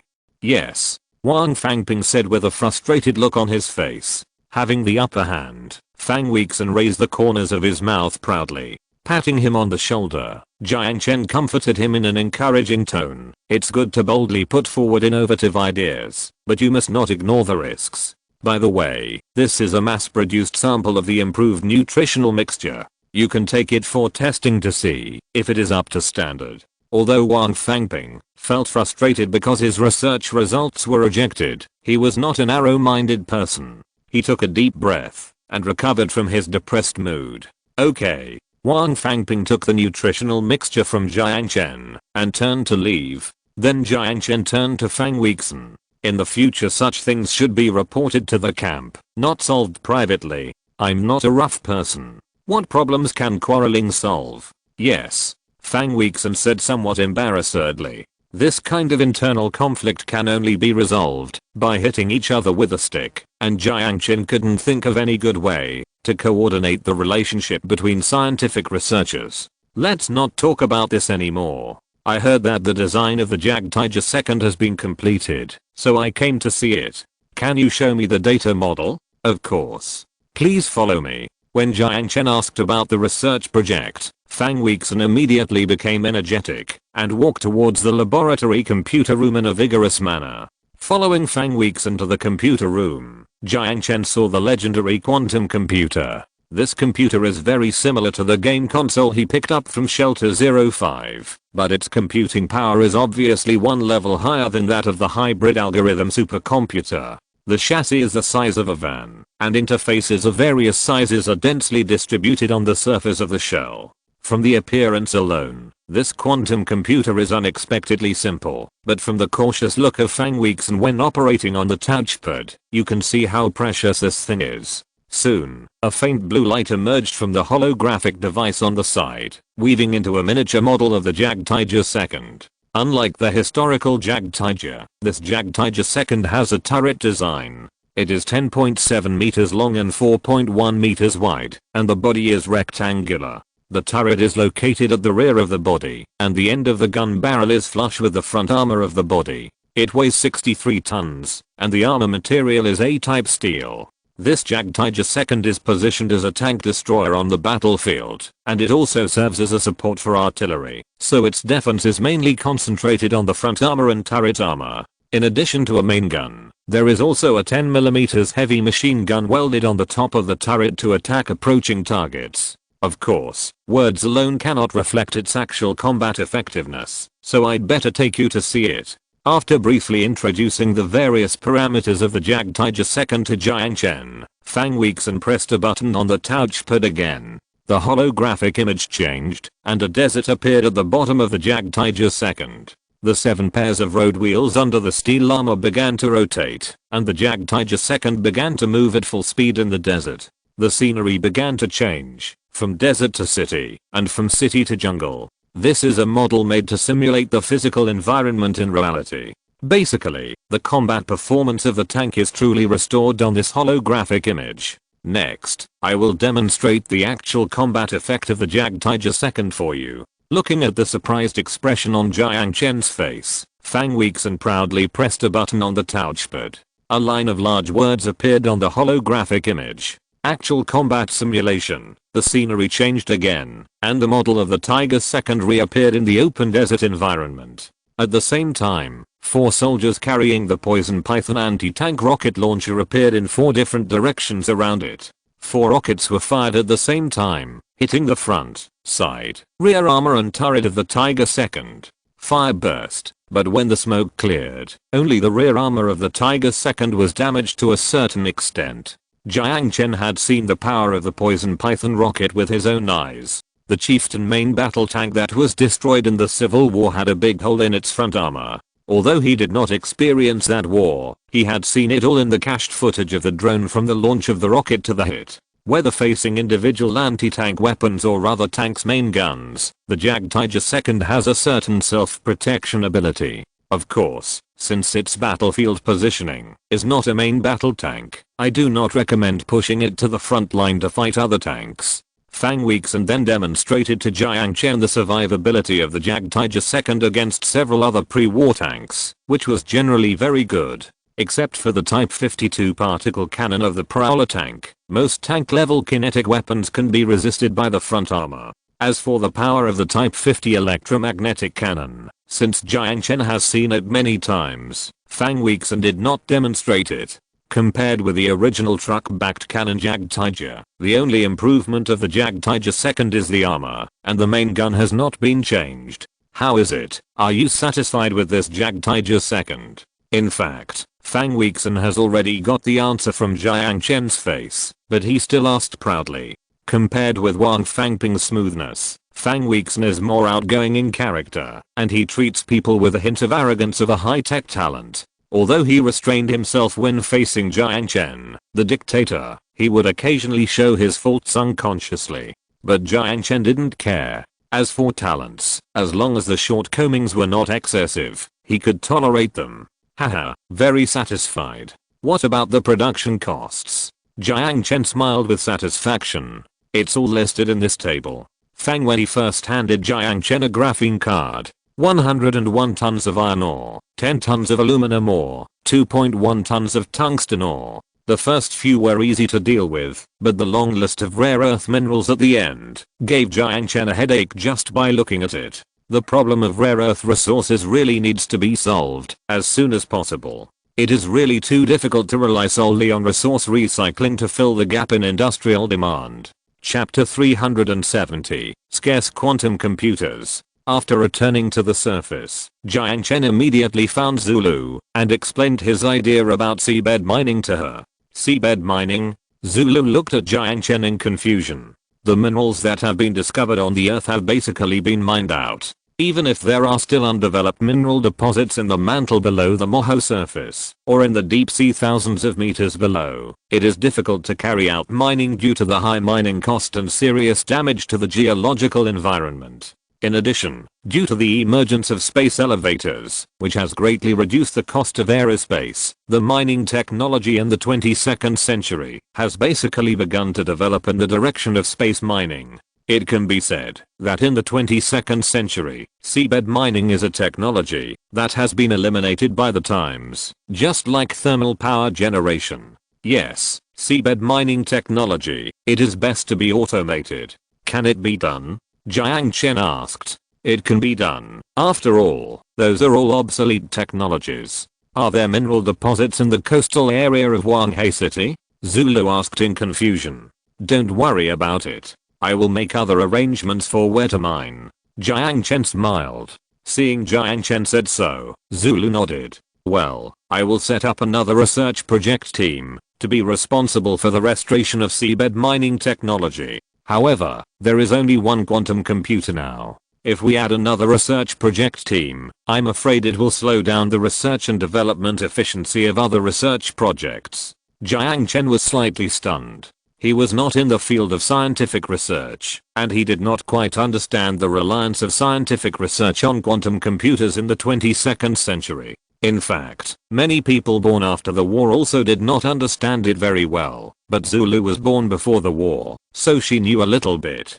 She was very keen to read the confusion on Jiang Chen's face, and she explained the reason to him very concisely. The powerful function of quantum computers can accurately simulate the physical environment at the level of quark particles, so that many experiments can be simulated in a pure mathematical environment. This not only makes it convenient to eliminate interference in the experiment, but also can complete physical and chemical reactions that take several days to complete in reality in 1 second or even shorter time. Of course, this is just one of the functions. After listening to Zulu's words, Jiang Chen finally understood why countries in the world are desperately throwing money at the bottomless pit of quantum computers. Once this thing is developed, it is no exaggeration to say that the country's scientific research efficiency will increase exponentially, and it is not an exaggeration to say that it will completely surpass other countries by a wide margin. Although many organizations or countries have boasted that they have completed the prototype of quantum computers since the beginning of the 21st century, with IBM and Google as typical examples, their prototypes are still far from real quantum computers. They only use quantum algorithms, but their computing speed cannot even exceed that of traditional computers. Before a major breakthrough in materials science, any behavior of boasting that one has developed a quantum computer is tantamount to playing rogue. It's like it would be impossible to build a skyscraper without the invention of reinforced concrete. How many scientific research teams do you think are more suitable for a quantum computer? Jiang Chen thought for a moment and asked in a deep voice. From experience, it is most reasonable to have 10 scientific research project teams with one quantum computer, but this is obviously unrealistic. There is only one in the shelter, shared by 17 project teams, and a new project team to develop seabed mining technology will be added soon. This can no longer be simply described as crowded. Is there any production technology for quantum computers? Jiang Chen asked. Yes, but there are no production conditions. Zulu said helplessly. I think so. Jiang Chen also smiled helplessly. Let's put it this way. Since the research project team cannot be increased, the people on the ground cannot just sit idle. Although it is difficult to carry out scientific research without quantum computers, they should be able to easily handle the work of wasteland technology recycling and data sorting. Okay. Zulu nodded. The northern suburbs of Wanghai City. A figure walked on the cracked concrete road. The grey hood covered his face. From the damage to the collar, he seemed to have experienced a fierce battle not long ago. Affected by the war, major traffic routes such as bridges were basically destroyed in the bombing. The Binjiang Bridge across the Yangtze River tributary was blown into several sections, but this did not affect him. Throwing out the hook with his right hand, he jumped out in an incredible posture, swinging across the viaduct more than 10 meters high like a monkey. His feet landed heavily on the ground. After standing firm, he breathed a sigh of relief. After crossing this river, this place is no longer within the territory of Wanghai City. A roar of a death claw came from the distance behind him, but it soon disappeared. He put the claw back into the belt around his waist and pulled off his hood. Huh, they won't chase us out, right? This face was Lin Cheoan. A holographic map appeared 2 inches in front of his pupils. His mechanical eyeballs shrank slightly, and his sight moved to the west. The density of zombies outside the jurisdiction of Wanghai City is very low, while the density of alien species is relatively high. However, these alien species seem to be different from those in Wanghai City. They did not show obvious aggression, at least not to this cyborg. A deathclaw wandering among the ruins for food passed by Lin Cheoan, just sniffed, and gave up the spray covered with metal and silicone. Several survivors huddled in the dark, watching Lin Chaoen pass by the Death Claw in fear. They couldn't figure out why the Death Claw didn't attack the man. The electronic eye scanned these people, but Lin Chaoen ignored them and walked straight towards the target. The journey was very safe, except for 2 gangs of blind bandits who delayed him for more than 10 minutes. He basically did not encounter any trouble. After walking westward for about 2 hours, he finally stopped in front of a warehouse. A man with a cigarette, but in his mouth, walked out of the shadows, and several soldiers with rifles walked out with him. Judging from the logos on their uniforms, they were all from the Crimson Chamber of Commerce. "You're late." The man with the cigarette, but blew out a smoke ring and grinned. It took a while. Lin Chaoen apologized politely. The man glanced at the blood on his face that had not yet completely dried, and without asking why he was late, he reached out and took off the cigarette butt. "Then let's get started." Lin Chaoen did not answer, walked past him, and walked to the door of the warehouse. He stretched out his index finger and tapped the circle on the door panel of the warehouse. "Fingerprint recognition?" asked the man with the cigarette butt. "Electrical signal recognition." Lin Chaoen replied simply, and then took 2 steps back. The door panel opened, revealing the things stored in the warehouse. The man with the cigarette, but had his pupils constricted. The entire warehouse was filled with B-shaped steel. According to a rough estimate, this pile of materials is at least 1,000 tons. "It's unbelievable. How can you be so rich?" A hint of greed flashed in the eyes of the man with the cigarette butt. In the 6th block, the price of 1 ton of B-shaped steel has skyrocketed to 100 subcrystals. These 1,000 tons of B-shaped steel can be sold for 100,000 subcrystals. However, thinking of what the boss said, the greed in his heart gradually cooled down. "These are all my father's property, purchased before the war." Looking at the man with the cigarette butt, Lin Chaoen didn't care about the change in his facial expression, and said in a flat tone, "According to the agreement, half of this pile of steel is at your disposal. For the other half, I need you to produce the parts I need according to my requirements." After a pause, Lin Chaoen showed a very gentlemanly smile on his face. "Of course, if I can't see anything in a month, the consequences may be a little unpleasant." This smile is very cruel. Chapter 371 The Second Expedition. Quantum computer Jiang Chen has no good solution for the time being, so he can only collect as much as possible. Before leaving, he briefly explained a few words to Zulu. For example, the focus of research should be placed on the research and development of military technology. Another example is to focus on the recovery of technology on artificial islands, space elevators, synchronous orbit space stations and other technologies. After explaining these, Jiang Chen took a helicopter to the 6th block. After more than 10 minutes of flight, the Yunzi 51 quickly drove over the 6th block.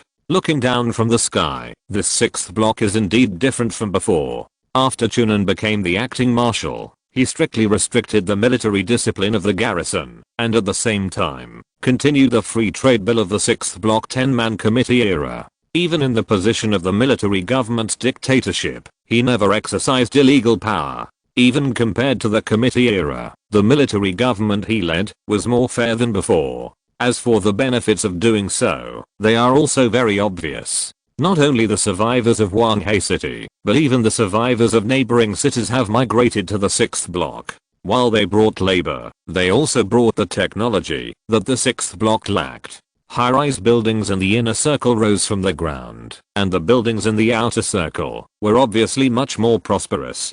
Jiang Chen noticed from the air that the sewer entrance that was originally outside the 6th block had also been included in the newly built outer wall. In addition, small camps like manors surrounded the 6th block like stars surrounding the moon, scattered on the ruins. These camps were usually built by merchants who lived in the 6th block. Because the land price in the outer circle of the 6th block rose, they built factories or stations outside the wall. They paid taxes to the military government of the 6th block, enforced the laws of the 6th block, and accepted the protection of the military government's patrol forces. This small town is like a seed, sown on this barren soil, nurturing the sprouts of civilization. The navigator on the ground waved a signal stick to guide the helicopter to land.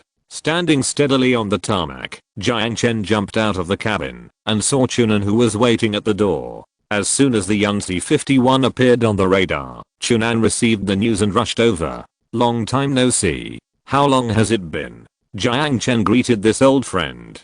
Half a year. Do you want to come to my house? Chunan smiled. This guy has changed the most. Jiang Chen remembered that when he was just rescued from the basement, this guy still had the immaturity of a virgin on his face, but now Jiang Chen only saw a bit of stability and restraint on his face. Of course, if it's convenient. Jiang Chen gladly accepted his invitation. A simple car stopped in front of the two of them. The driver got out of the car, saluted, and respectfully opened the door for the two of them. After about a 10-minute drive, the car drove to the door of the Parliament building. On the top floor of the Parliament building is the office of the military government, and two of the rooms are Chunan's home. Chunan warmly invited Jiang Chen into the house, and the two sat on the sofa in the living room together. Zhao Aksha, wearing home casual clothes, came over and poured tea for the two of them. Judging from his complexion, the mental state of this former lone traveler has recovered a lot. Although I don't know if she has recovered her previous memories, at least she is no longer living in the shadow of the Grey Goo mercenary group. Chunan did not mind her past, but accepted her. In this regard, Jiang Chen still admired this man. He heard that the two of them later held a simple wedding, but he was in the present world at the time, so unfortunately he could not attend. While drinking tea, the two talked about the development of the sixth block. Affected by factors such as economic growth, the total population of the sixth block increased from 53,021 to 82,102 last quarter. The number of factories increased from 37 to 239, and the number of registered businesses increased from 301 to 2,000. There were 20 new registered mercenary groups, 105 hunting groups, and 421 scavenging groups. It's an explosive growth. Jiang Chen couldn't help but admire. Chunan nodded. The economic growth is mainly due to the expedition last autumn, and the population growth is due to economic growth and stability. And your way of governing the country. Jiang Chen teased. No, it's because you promoted me properly. Chunan said modestly. Haha, don't play that game with me, it's your credit. Jiang Chen scolded with a smile. Chunan didn't respond, but he looked very proud with a smile on his face. Clearing his throat, Chunan continued, after the good news, it's the bad news. Oh, what bad news? Jiang Chen asked with a smile. The survivors who fled to the 6th block in Jia City brought news from the west. This spring, the mutants attacked the rebel alliance from Area 7 and occupied Jia City with the funding of the Church of Dusk. Affected by this, the caravans from Hangzhou City to Wanghei City have dropped by 60% since April, and the passage from the southwest to Wanghei City has been basically blocked. After listening to Chunan's report, Jiang Chen frowned slightly. Jia City is between Wanghei City and Hangzhou City. If the mutants occupy this place, the merchants passing through Wanghei City and Hangzhou City will inevitably be affected. Compared with unorganized bandits, organized mutants are obviously more terrifying. What's your opinion? Organize a second expedition with the goal of liberating Jia City, Chunan asserted. A rather radical proposal. Second expedition? What can the mutants steal? Jiang Chen glanced at him in surprise. Do you remember their equipment? Chunan smiled at Jiang Chen. Equipment? In addition to a heavy machine gun, there is also C-shaped steel on his body. Jiang Chen suddenly reacted. The mutants have a very rich reserve of steel, even to the extent that they can make steel armor to hang on their bodies as a mobile shelter.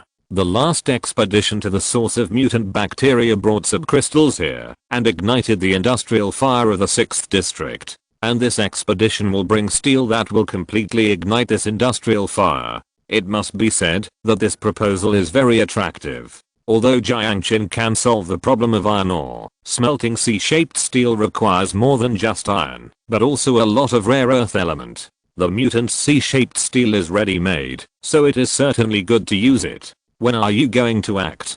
Jiang Chen asked in a deep voice. March in autumn and withdraw in winter. Chunan answered quickly. This guy has obviously been planning for a long time and even thought of the battle strategy. We will set out in the fall and withdraw in the winter. This way, we can have enough time to prepare and end the battle before the mutants gain the upper hand in winter. We can also clear the obstacles on the trade route before the beginning of next spring. Even if we put aside the economic factors, the mutants are indeed a big problem. Even if we don't send troops in the fall, they may attack us in the winter. But it's almost June now. Is it too late to prepare for the expedition? Jiang Chen touched his chin and weighed the pros and cons in his mind. If you're listening to this novel on a channel other than Fanfic World, it means they downloaded and uploaded it without effort. We cordially invite you to visit our channel, Mundo Fanfic Novelos. There you'll find the original version of this story and you can explore many other novels of various genres. We're waiting for you to immerse yourself in a world of incredible novels.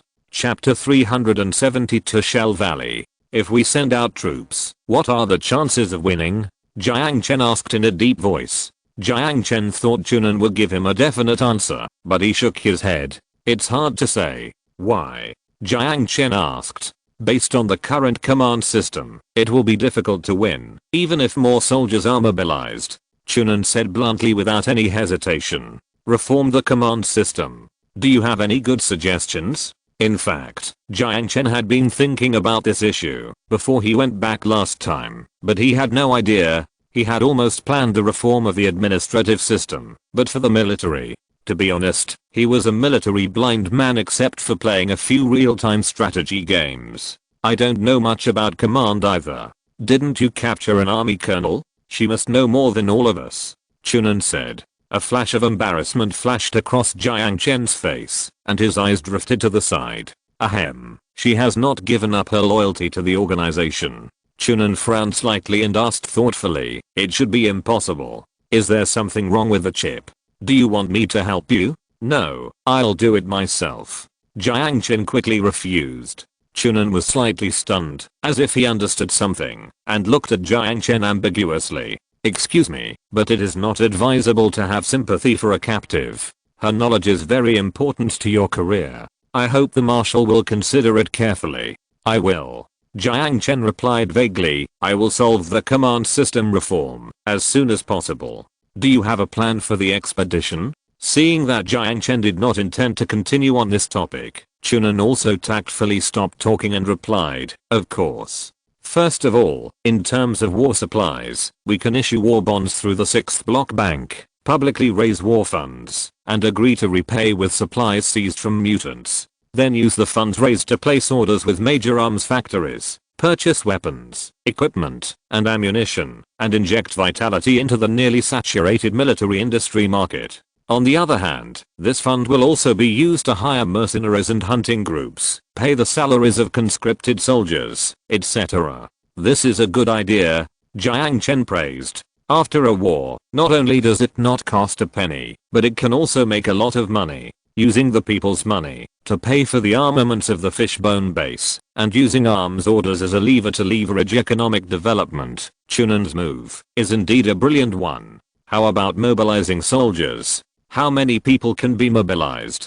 Jiang Chen asked. It is expected that 1,000 soldiers can be mobilized to join the army, Chunan said. This number is quite objective, and Jiang Chen nodded with satisfaction. Including the 1,000 slaves bought from the big mine, that is 2,000 new soldiers. Once the training is completed, the military strength of the Fishbone base will more than double. Then the preparations for the expedition are off your shoulders. If there is nothing else, I will leave first. After saying that, Jiang Chen stood up. Seeing that Jiang Chen was ready to leave, Chunan also stood up and sent him downstairs to the Parliament building. Although there are still some things to do, Jiang Chen is not so anxious at the moment. It has been more than a year, and he wants to take a good look at what this thriving town has developed into. After saying goodbye to Chunan, Jiang Chen casually strolled around the inner circle, and then went straight to the outer circle.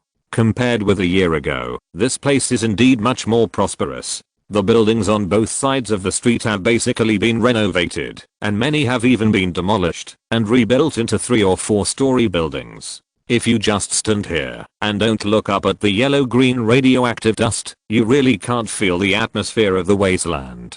The bustling crowd and the dazzling array of goods. Solo travelers carrying rifles bargain with vendors in front of the stalls, and soldiers wearing carbon nano combat uniforms maintain the order of the market. In addition to the common outfits of survivors in Wanhei City, you can occasionally see survivors whose clothes are obviously different from those of the locals. Some of them come from Luzhou, 400 kilometers away, some from Wu City, 600 kilometers away, and some even from the northern United District. While they bring subcrystals and goods, they also bring the technology that is lacking here. For example, a very useful intelligent mechanical dog can carry 100 kilograms of weight and travel through all terrains, making it easier for scavengers to carry more garbage. Another example is the silk spit out by a mutant spider, which can be made into a substitute for a chemical adhesive that is commonly used in industry. Many private factories have absorbed these technologies and started to produce these imported products.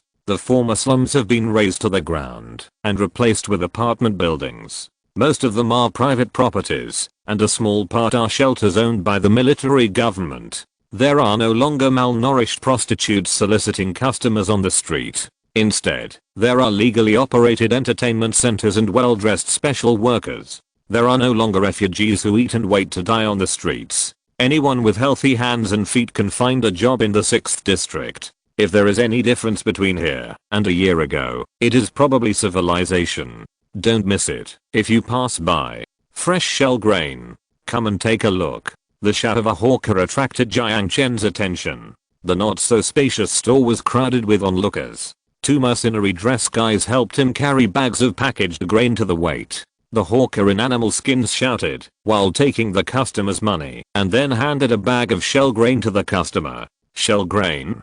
Jiang Chen looked at the bags of grain with some surprise. He approached and asked the vendor, "How much is this?" 3 subcrystals per kilogram. No bargaining. The vendor didn't recognize Jiang Chen's face, so he must be from another place. It was probably about the same price as the local convenience store, slightly cheaper than rice. Jiang Chen thought to himself, "Where did this thing come from?" Jiang Chen asked. The vendor looked at Jiang Chen warily, but didn't answer. He just said, "Buy it or not? If not, don't block the road." Jiang Chen didn't care about his rudeness. He took out 3 rice-sized subcrystals from his pocket and threw them into the vendor's hand. "Give me a kilogram." Seeing the subcrystals, the vendor smiled and handed over a bag of shell grains with both hands. Looking at the bag of shell grains in his hand, Jiang Chen stopped to think for a moment and then walked towards the warehouse area. When he arrived at the warehouse area, Zhao Chenwu had been waiting at the door for a long time. There was another person standing next to him, Hu Yaoed, a businessman from the big mine. Seeing Jiang Chen, Hu Yaoed's eyes lit up, and he hurriedly came forward to greet him enthusiastically. "Hey, Boss Jiang, we meet again. I have brought the slaves you asked for. Where are the people?" Jiang Chen looked around the empty space and saw no one. Ahem, of course it can't be here. Now the slave business in the 6th block is all conducted in the shelter outside the wall. This is the rule you set. Zhao Chenwu also came forward and explained to Jiang Chen. It might be the rule set by Chunan. Jiang Chen didn't know about it. Chapter 373 Mineral Resource Distribution Map. The 3 of them came to the slave trade area in the outer circle. After Jiang Chen paid 20,000 crystals, the 1,000 slaves were transferred to his name. Led by the fishbone soldiers, these ragged slaves walked towards the underground passage. They will be taken to the fishbone base, where they will receive a 3-month military training. If they pass the assessment, they will get rid of their slave status and become lower class citizens and be incorporated into the army. As for those who fail the assessment, they will be sent to the colony to engage in production. After receiving the crystals, Hu Yaoed bowed exaggeratedly to Jiang Chen, then walked away with his waist bent. "I bought this thing in a shop in the 6th block. Do you know where this thing came from?" Pulling Zhao Chenwu aside, Jiang Chen took out the bag of shells and asked straight to the point. "Bullet Shell Valley? I know this thing. It was not until my caravan left Suzhou and Hangzhou that I realized that this wasteland was larger than we imagined. In the land of Jingchu, 600 kilometers away, the survivors are planting this kind of grain. It was only recently that this kind of grain was brought here along the trade route." Looking at the grain the size of a bullet shell, Zhao Chenwu smiled bitterly. "What is the yield of this thing?" Jiang Chen asked in a deep voice. The yield is very considerable, but the soil quality requirements are very strict. Only soils with pollution and radiation values below 20 can be planted. Such soil is basically not found in the entire Wanghai city. Even in the Jingchu area, there are not many farms that can grow this crop.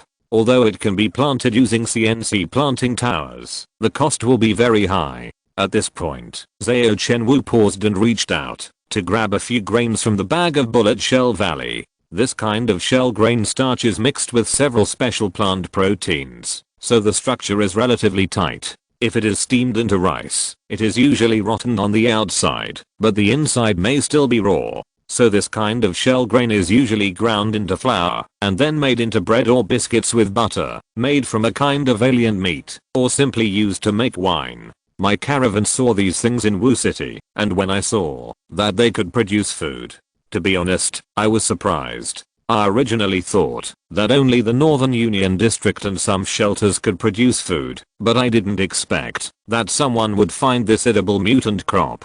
Radiation has brought too many surprises to this land. Just like no one knows what monsters will come out of the nuclear bomb crater, no one knows what treasures may be hidden inside. When the plants of the old world cannot reproduce on this soil, there will inevitably be plants from the new world to replace them. Will this mutant crop not accumulate toxins? Jiang Chen asked in confusion. In his impression, most plants in the wasteland cannot be used, mainly because the toxins in the soil will accumulate in the plant body. This is also the reason why the mutant fruit cannot be eaten and can only be used as a raw material for nutrient mixtures. This shell rice is very special. The toxins are basically accumulated in the husk, so it can be eaten directly without being thrown into the organic conversion furnace. Jiang Chen sighed. This is not good news. This kind of rice has spread to Wanghai City along the trade route, which is bound to have an impact on the food business jointly monopolized by the Fishbone Base and the Jiao Group.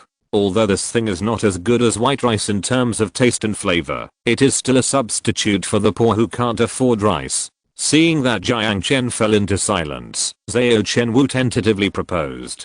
I once suggested that Yunnan increase the tax rate on shell rice. Oh. What was his answer? Jiang Chen asked. Free trade.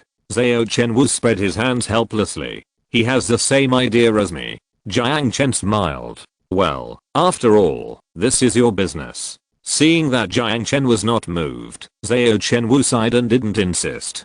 Protective taxation is meaningless, except that the poor can't afford to eat this kind of shell rice. Even if they can't afford to eat shell rice, they may not consume those foods that they can't afford at all. Objectively speaking, the appearance of this kind of shell valley in the 6th block is still very helpful for population growth. Only enough food can feed more people. In the long run, the appearance of this shell valley is more beneficial than harmful. After saying goodbye to Jiang Chen, seeing that it was getting late, Jiang Chen went to Paradise Island Hotel to rest for a night. The next morning, Jiang Chen took a helicopter back to the Fishbone Base. In front of the square of the community center, under the statue of the Mother of Death Claws, 1,000 slaves stood in a black mass. The clothes on these slaves have been uniformly changed into the military uniforms of the Fishbone Base. Although they feel a little uneasy about what is about to happen, they obviously have no room for resistance under the gunpoint.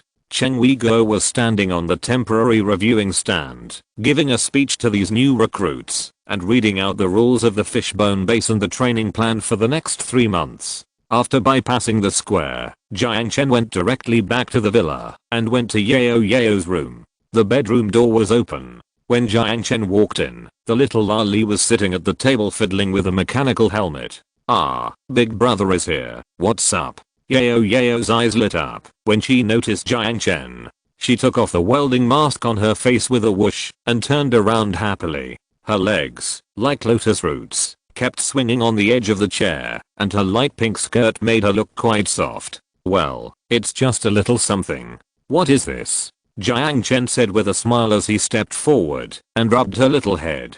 Encephalogram neural signal conversion device. If Sister Xiao wears it, she can walk without a wheelchair. Yao said happily, squinting her long eyelashes in satisfaction. Really? That's all thanks to Yao. Her cheeks flushed shyly, and Yao smiled embarrassedly. Actually, it's mainly Linling's credit. I'm just responsible for the database and chip processing. Linling? I didn't expect that girl to be surprisingly considerate of others. Jiang Chen thought with some relief. Speaking of which, big brother, is there something you want Yao to help you with? Yao blinked and asked Jiang Chen while looking up at his face. Well, last time, Sun Jiao copied all the library databases to you, right? Can you help me check if there are any mineral resource distribution maps in it? Mineral resource distribution maps. I'll look for them. Hey. The little feet wrapped in white silk reached the slippers on the ground. Yao slid to another computer desk by rubbing the computer chair and quickly tapped a few buttons on the touchpad. A blue reading bar appeared in the center of the screen. Half a minute later, 37 search results popped up. Jiang Chen stood behind Yao and checked each picture one by one, but he didn't see what he wanted. Why are there only regional output data, but no specific mineral deposit location information? Jiang Chen smiled bitterly. I'm sorry, I can't help. Yao lowered her head in disappointment. No, it's not Yao's fault. Maybe this kind of geological information is too sensitive and is not included in the database of the city library. Jiang Chen hurriedly comforted her. Come to think of it, how could such key information appear in a library open to everyone? If the library doesn't have it, will the Wanghei City Geological Bureau have it? Yao suggested somewhat unwillingly. Geological Bureau? That's a good idea. Can you find the location of the Geological Bureau before the war on your computer? Jiang Chen asked. The map in the app is just an outline map, which can only identify the suspended train station, airport, hospital or more obvious landmark buildings. No problem, leave it to Yao. There is a pre-war urban map in the library's database. This is it. As he spoke, Yao had already called up the map and presented it to Jiang Chen. Outskirts of the city center? Looking at the red dot on the map, Jiang Chen frowned faintly. Chapter 374 Airborne.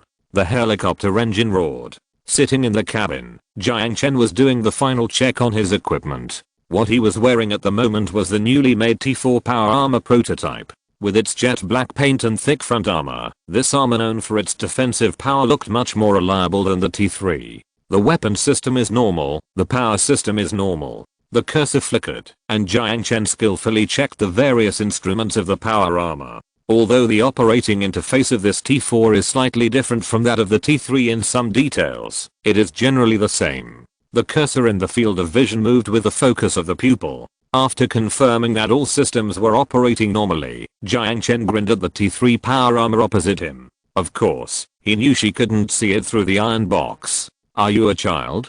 Sun Jiao teased.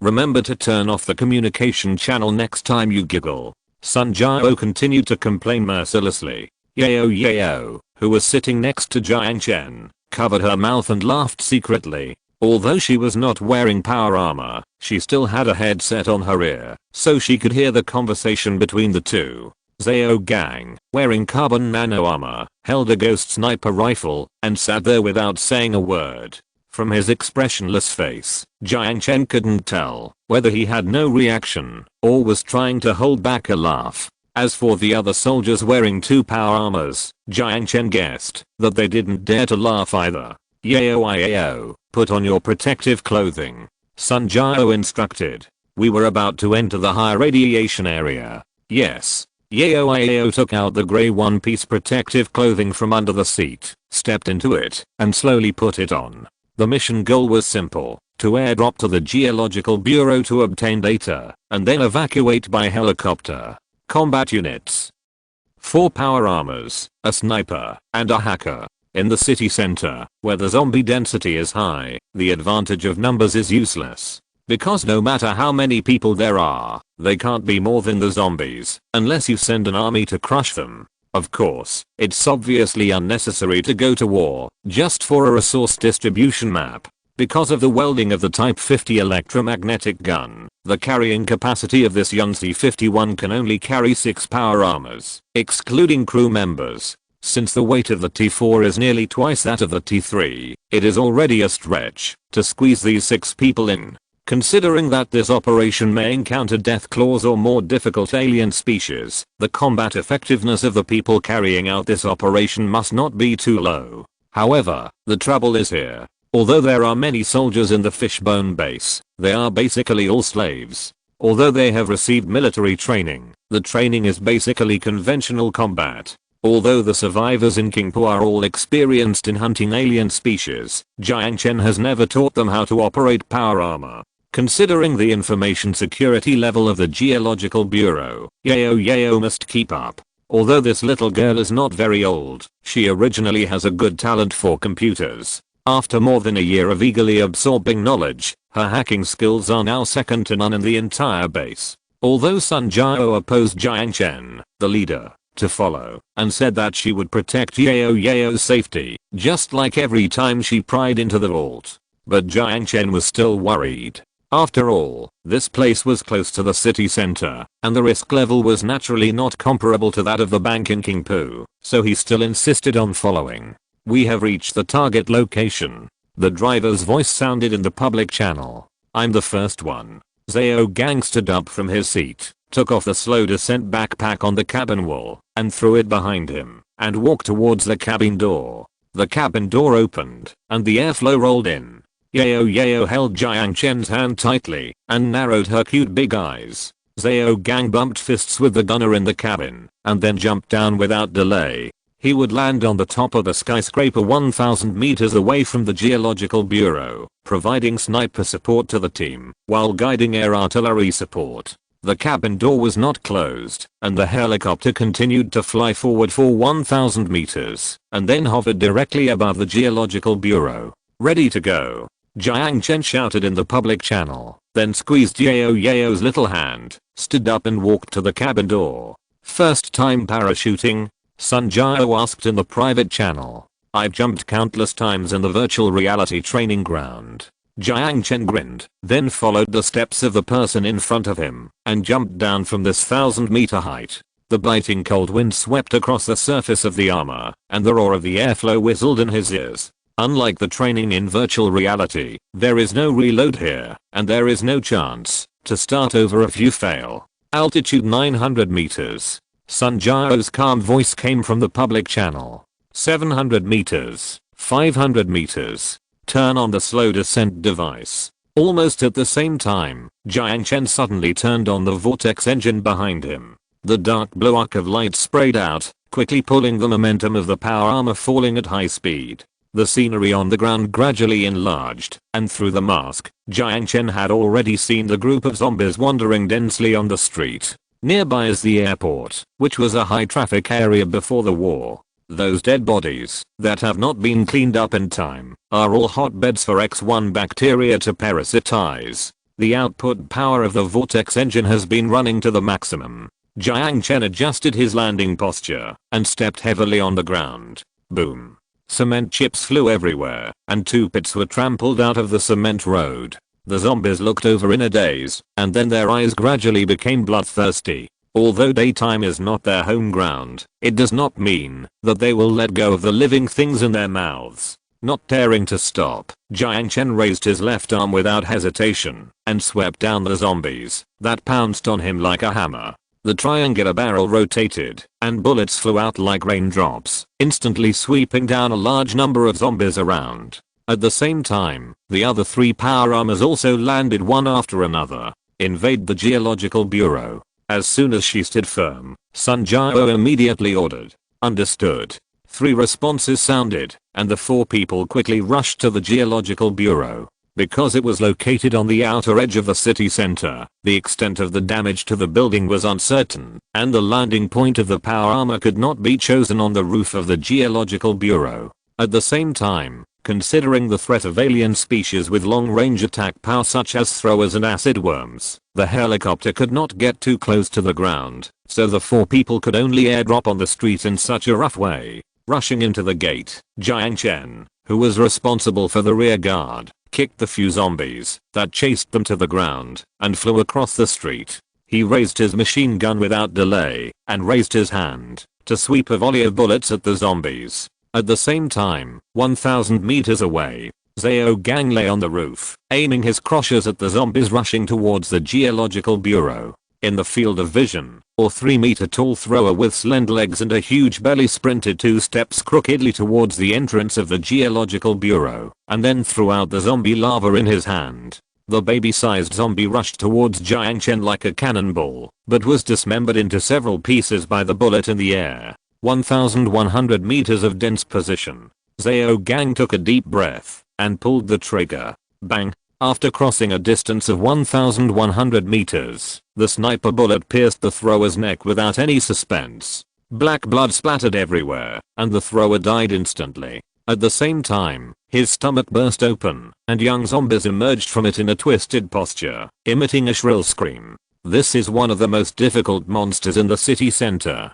These zombie larvae will expand rapidly after contacting the target, and then explode, releasing a high density of zombie bacteria. Although this attack method is not very useful for the nuclear, biological, and chemical 3 defense power armor, it is still the most difficult to deal with compared to other clumsy miscellaneous soldiers. Not far away, several more throwers are moving towards the Geological Bureau. There are even 2 meat mountains holding street lamps and walking towards this side with clumsy steps. Is it almost there? Seeing Jiang Chen's gesture, Jiao Gang understood, aimed the crosses at the dense group of zombies, and flicked the switch of the laser beacon with his finger.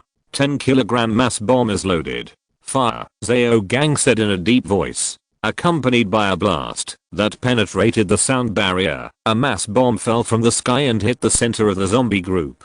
Boom. The crushed shrapnel flew in all directions, and it was like cutting wheat and instantly knocking down a piece of it. The dust cleared, and Jiang Chen and others had retreated into the building. After the zombies lost their target, they became agitated for a while, and then returned to their original dull appearance. A direct hit. Well done. Jiao Gang grinned, and turned off the laser beacon.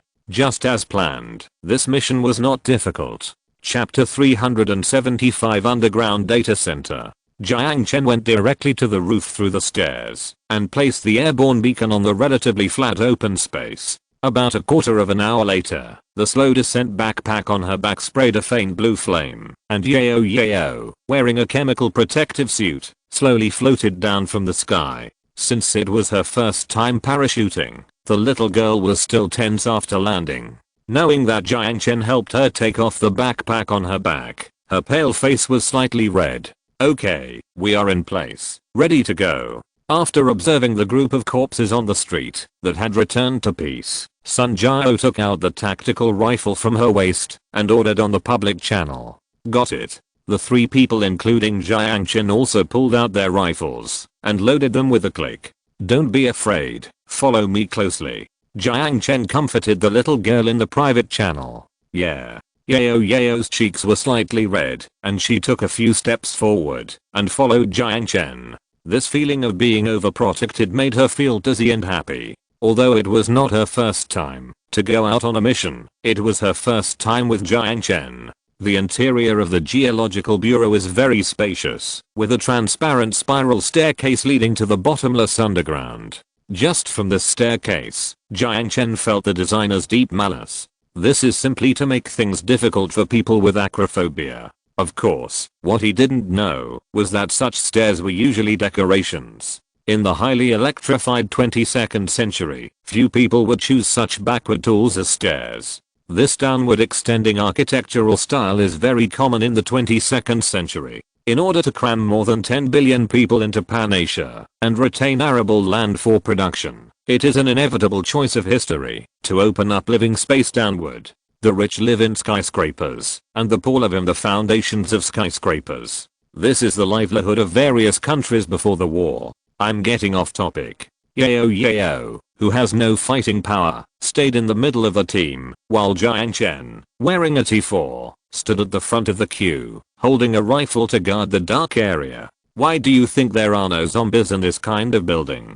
Jiang Chen whispered to Sun Jiao in the private channel. We have arrived at the office area. Logically, there should be a lot of corpses here.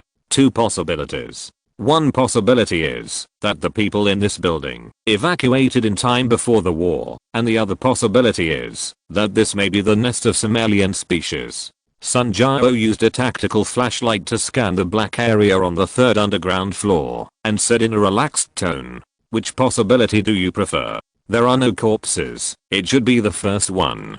Sun Jiao judged uncertainly. "Why do you ask in a questioning tone?" "Because there is no such thing as absolute in the wasteland. After living in comfort for so long, I feel that my intuition is a little rusty." Sun Jiao sighed. Jiang Chen did not respond, but secretly strengthened his vigilance, and the mechanical crotches wandered around every corner where danger might occur. For some reason, the bottomless underground made him feel a little uneasy. 15th underground floor. Stepping down the last step, the 5 people finally arrived at the bottom. Jiang Chen opened the map to confirm the location of the data center, and then took the lead to walk to the corridor beside the wall. "Damn, what the hell is this?" A soldier poked the egg on the wall with the muzzle of his gun and cursed in a low voice.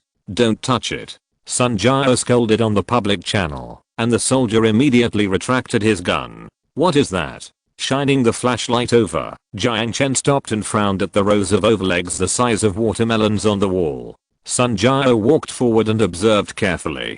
"I don't know. I haven't seen this thing either, and it doesn't exist in the EPS alien species map. Do you want to collect some samples and take them back for testing?" Jiang Chen glanced at the disgusting eggs that made his scalp tingle. "Let's do it when we leave. If these eggs have some connection with their mother, rashly destroying them will cause unnecessary variables." Yao looked around uneasily. For some reason, she always had an ominous premonition. Noticing Yao's uneasiness, Jiang Chen comforted her softly. "Don't be afraid, I will protect you." "Well, I heard a strange sound." "Sound?" Jiang Chen frowned slightly. He didn't hear any sound. Yao whispered. "A very strange noise. Maybe I heard it wrong. Please don't take it to heart." "Was it an illusion?" Jiang Chen looked at the corridor hesitantly. Now that he had come here, it was not his style to go back empty-handed. The 5 people continued on their way, with Jiang Chen still walking in the front row. After seeing the row of eggs of unknown creatures, no one dared to take it lightly anymore. They all paid 200% attention, holding their rifles and carefully guarding against possible threats. Yao still stuck closely behind Jiang Chen. Although she couldn't feel his warmth on the cold armored shell, this close distance still made her feel a little relieved.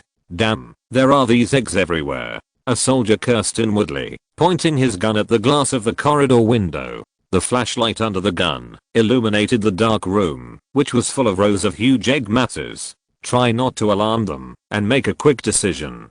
Jiang Chen ordered in a deep voice. "Yes." After passing through the last porch, the 5 people finally arrived at the data center. In the center of the circular room was a 4-sided display screen, surrounded by stopped computer cases, and sky lanterns were hung in a star-studded manner on the curved dome.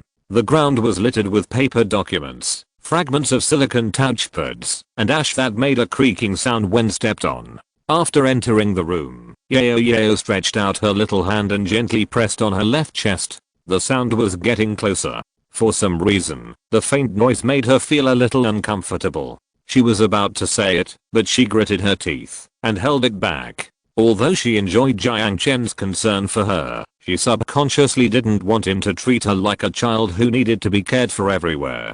2 soldiers were guarding the door, and Jiang Chen and Sun Jiao took Yao forward. Sun Jiao took out the subcrystal fuel rod hanging in the trunk and plugged it into the backup power supply of the server. A faint electric current sounded, and after many years, the chassis flashed a light green indicator light again. "Let's get started." Jiang Chen looked at Yao encouragingly. Yao nodded seriously and walked towards the computer. However, at this moment, the suspended 4-sided screen lit up.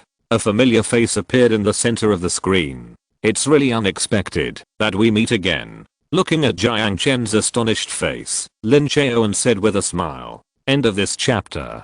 Thank you very much for reaching the end. Don't forget to like. Looking for more exclusive content and immediate access? Subscribe to our Patreon. Remember, every like, subscription, or donation encourages us to continue. Thanks to everyone. See you in the next video.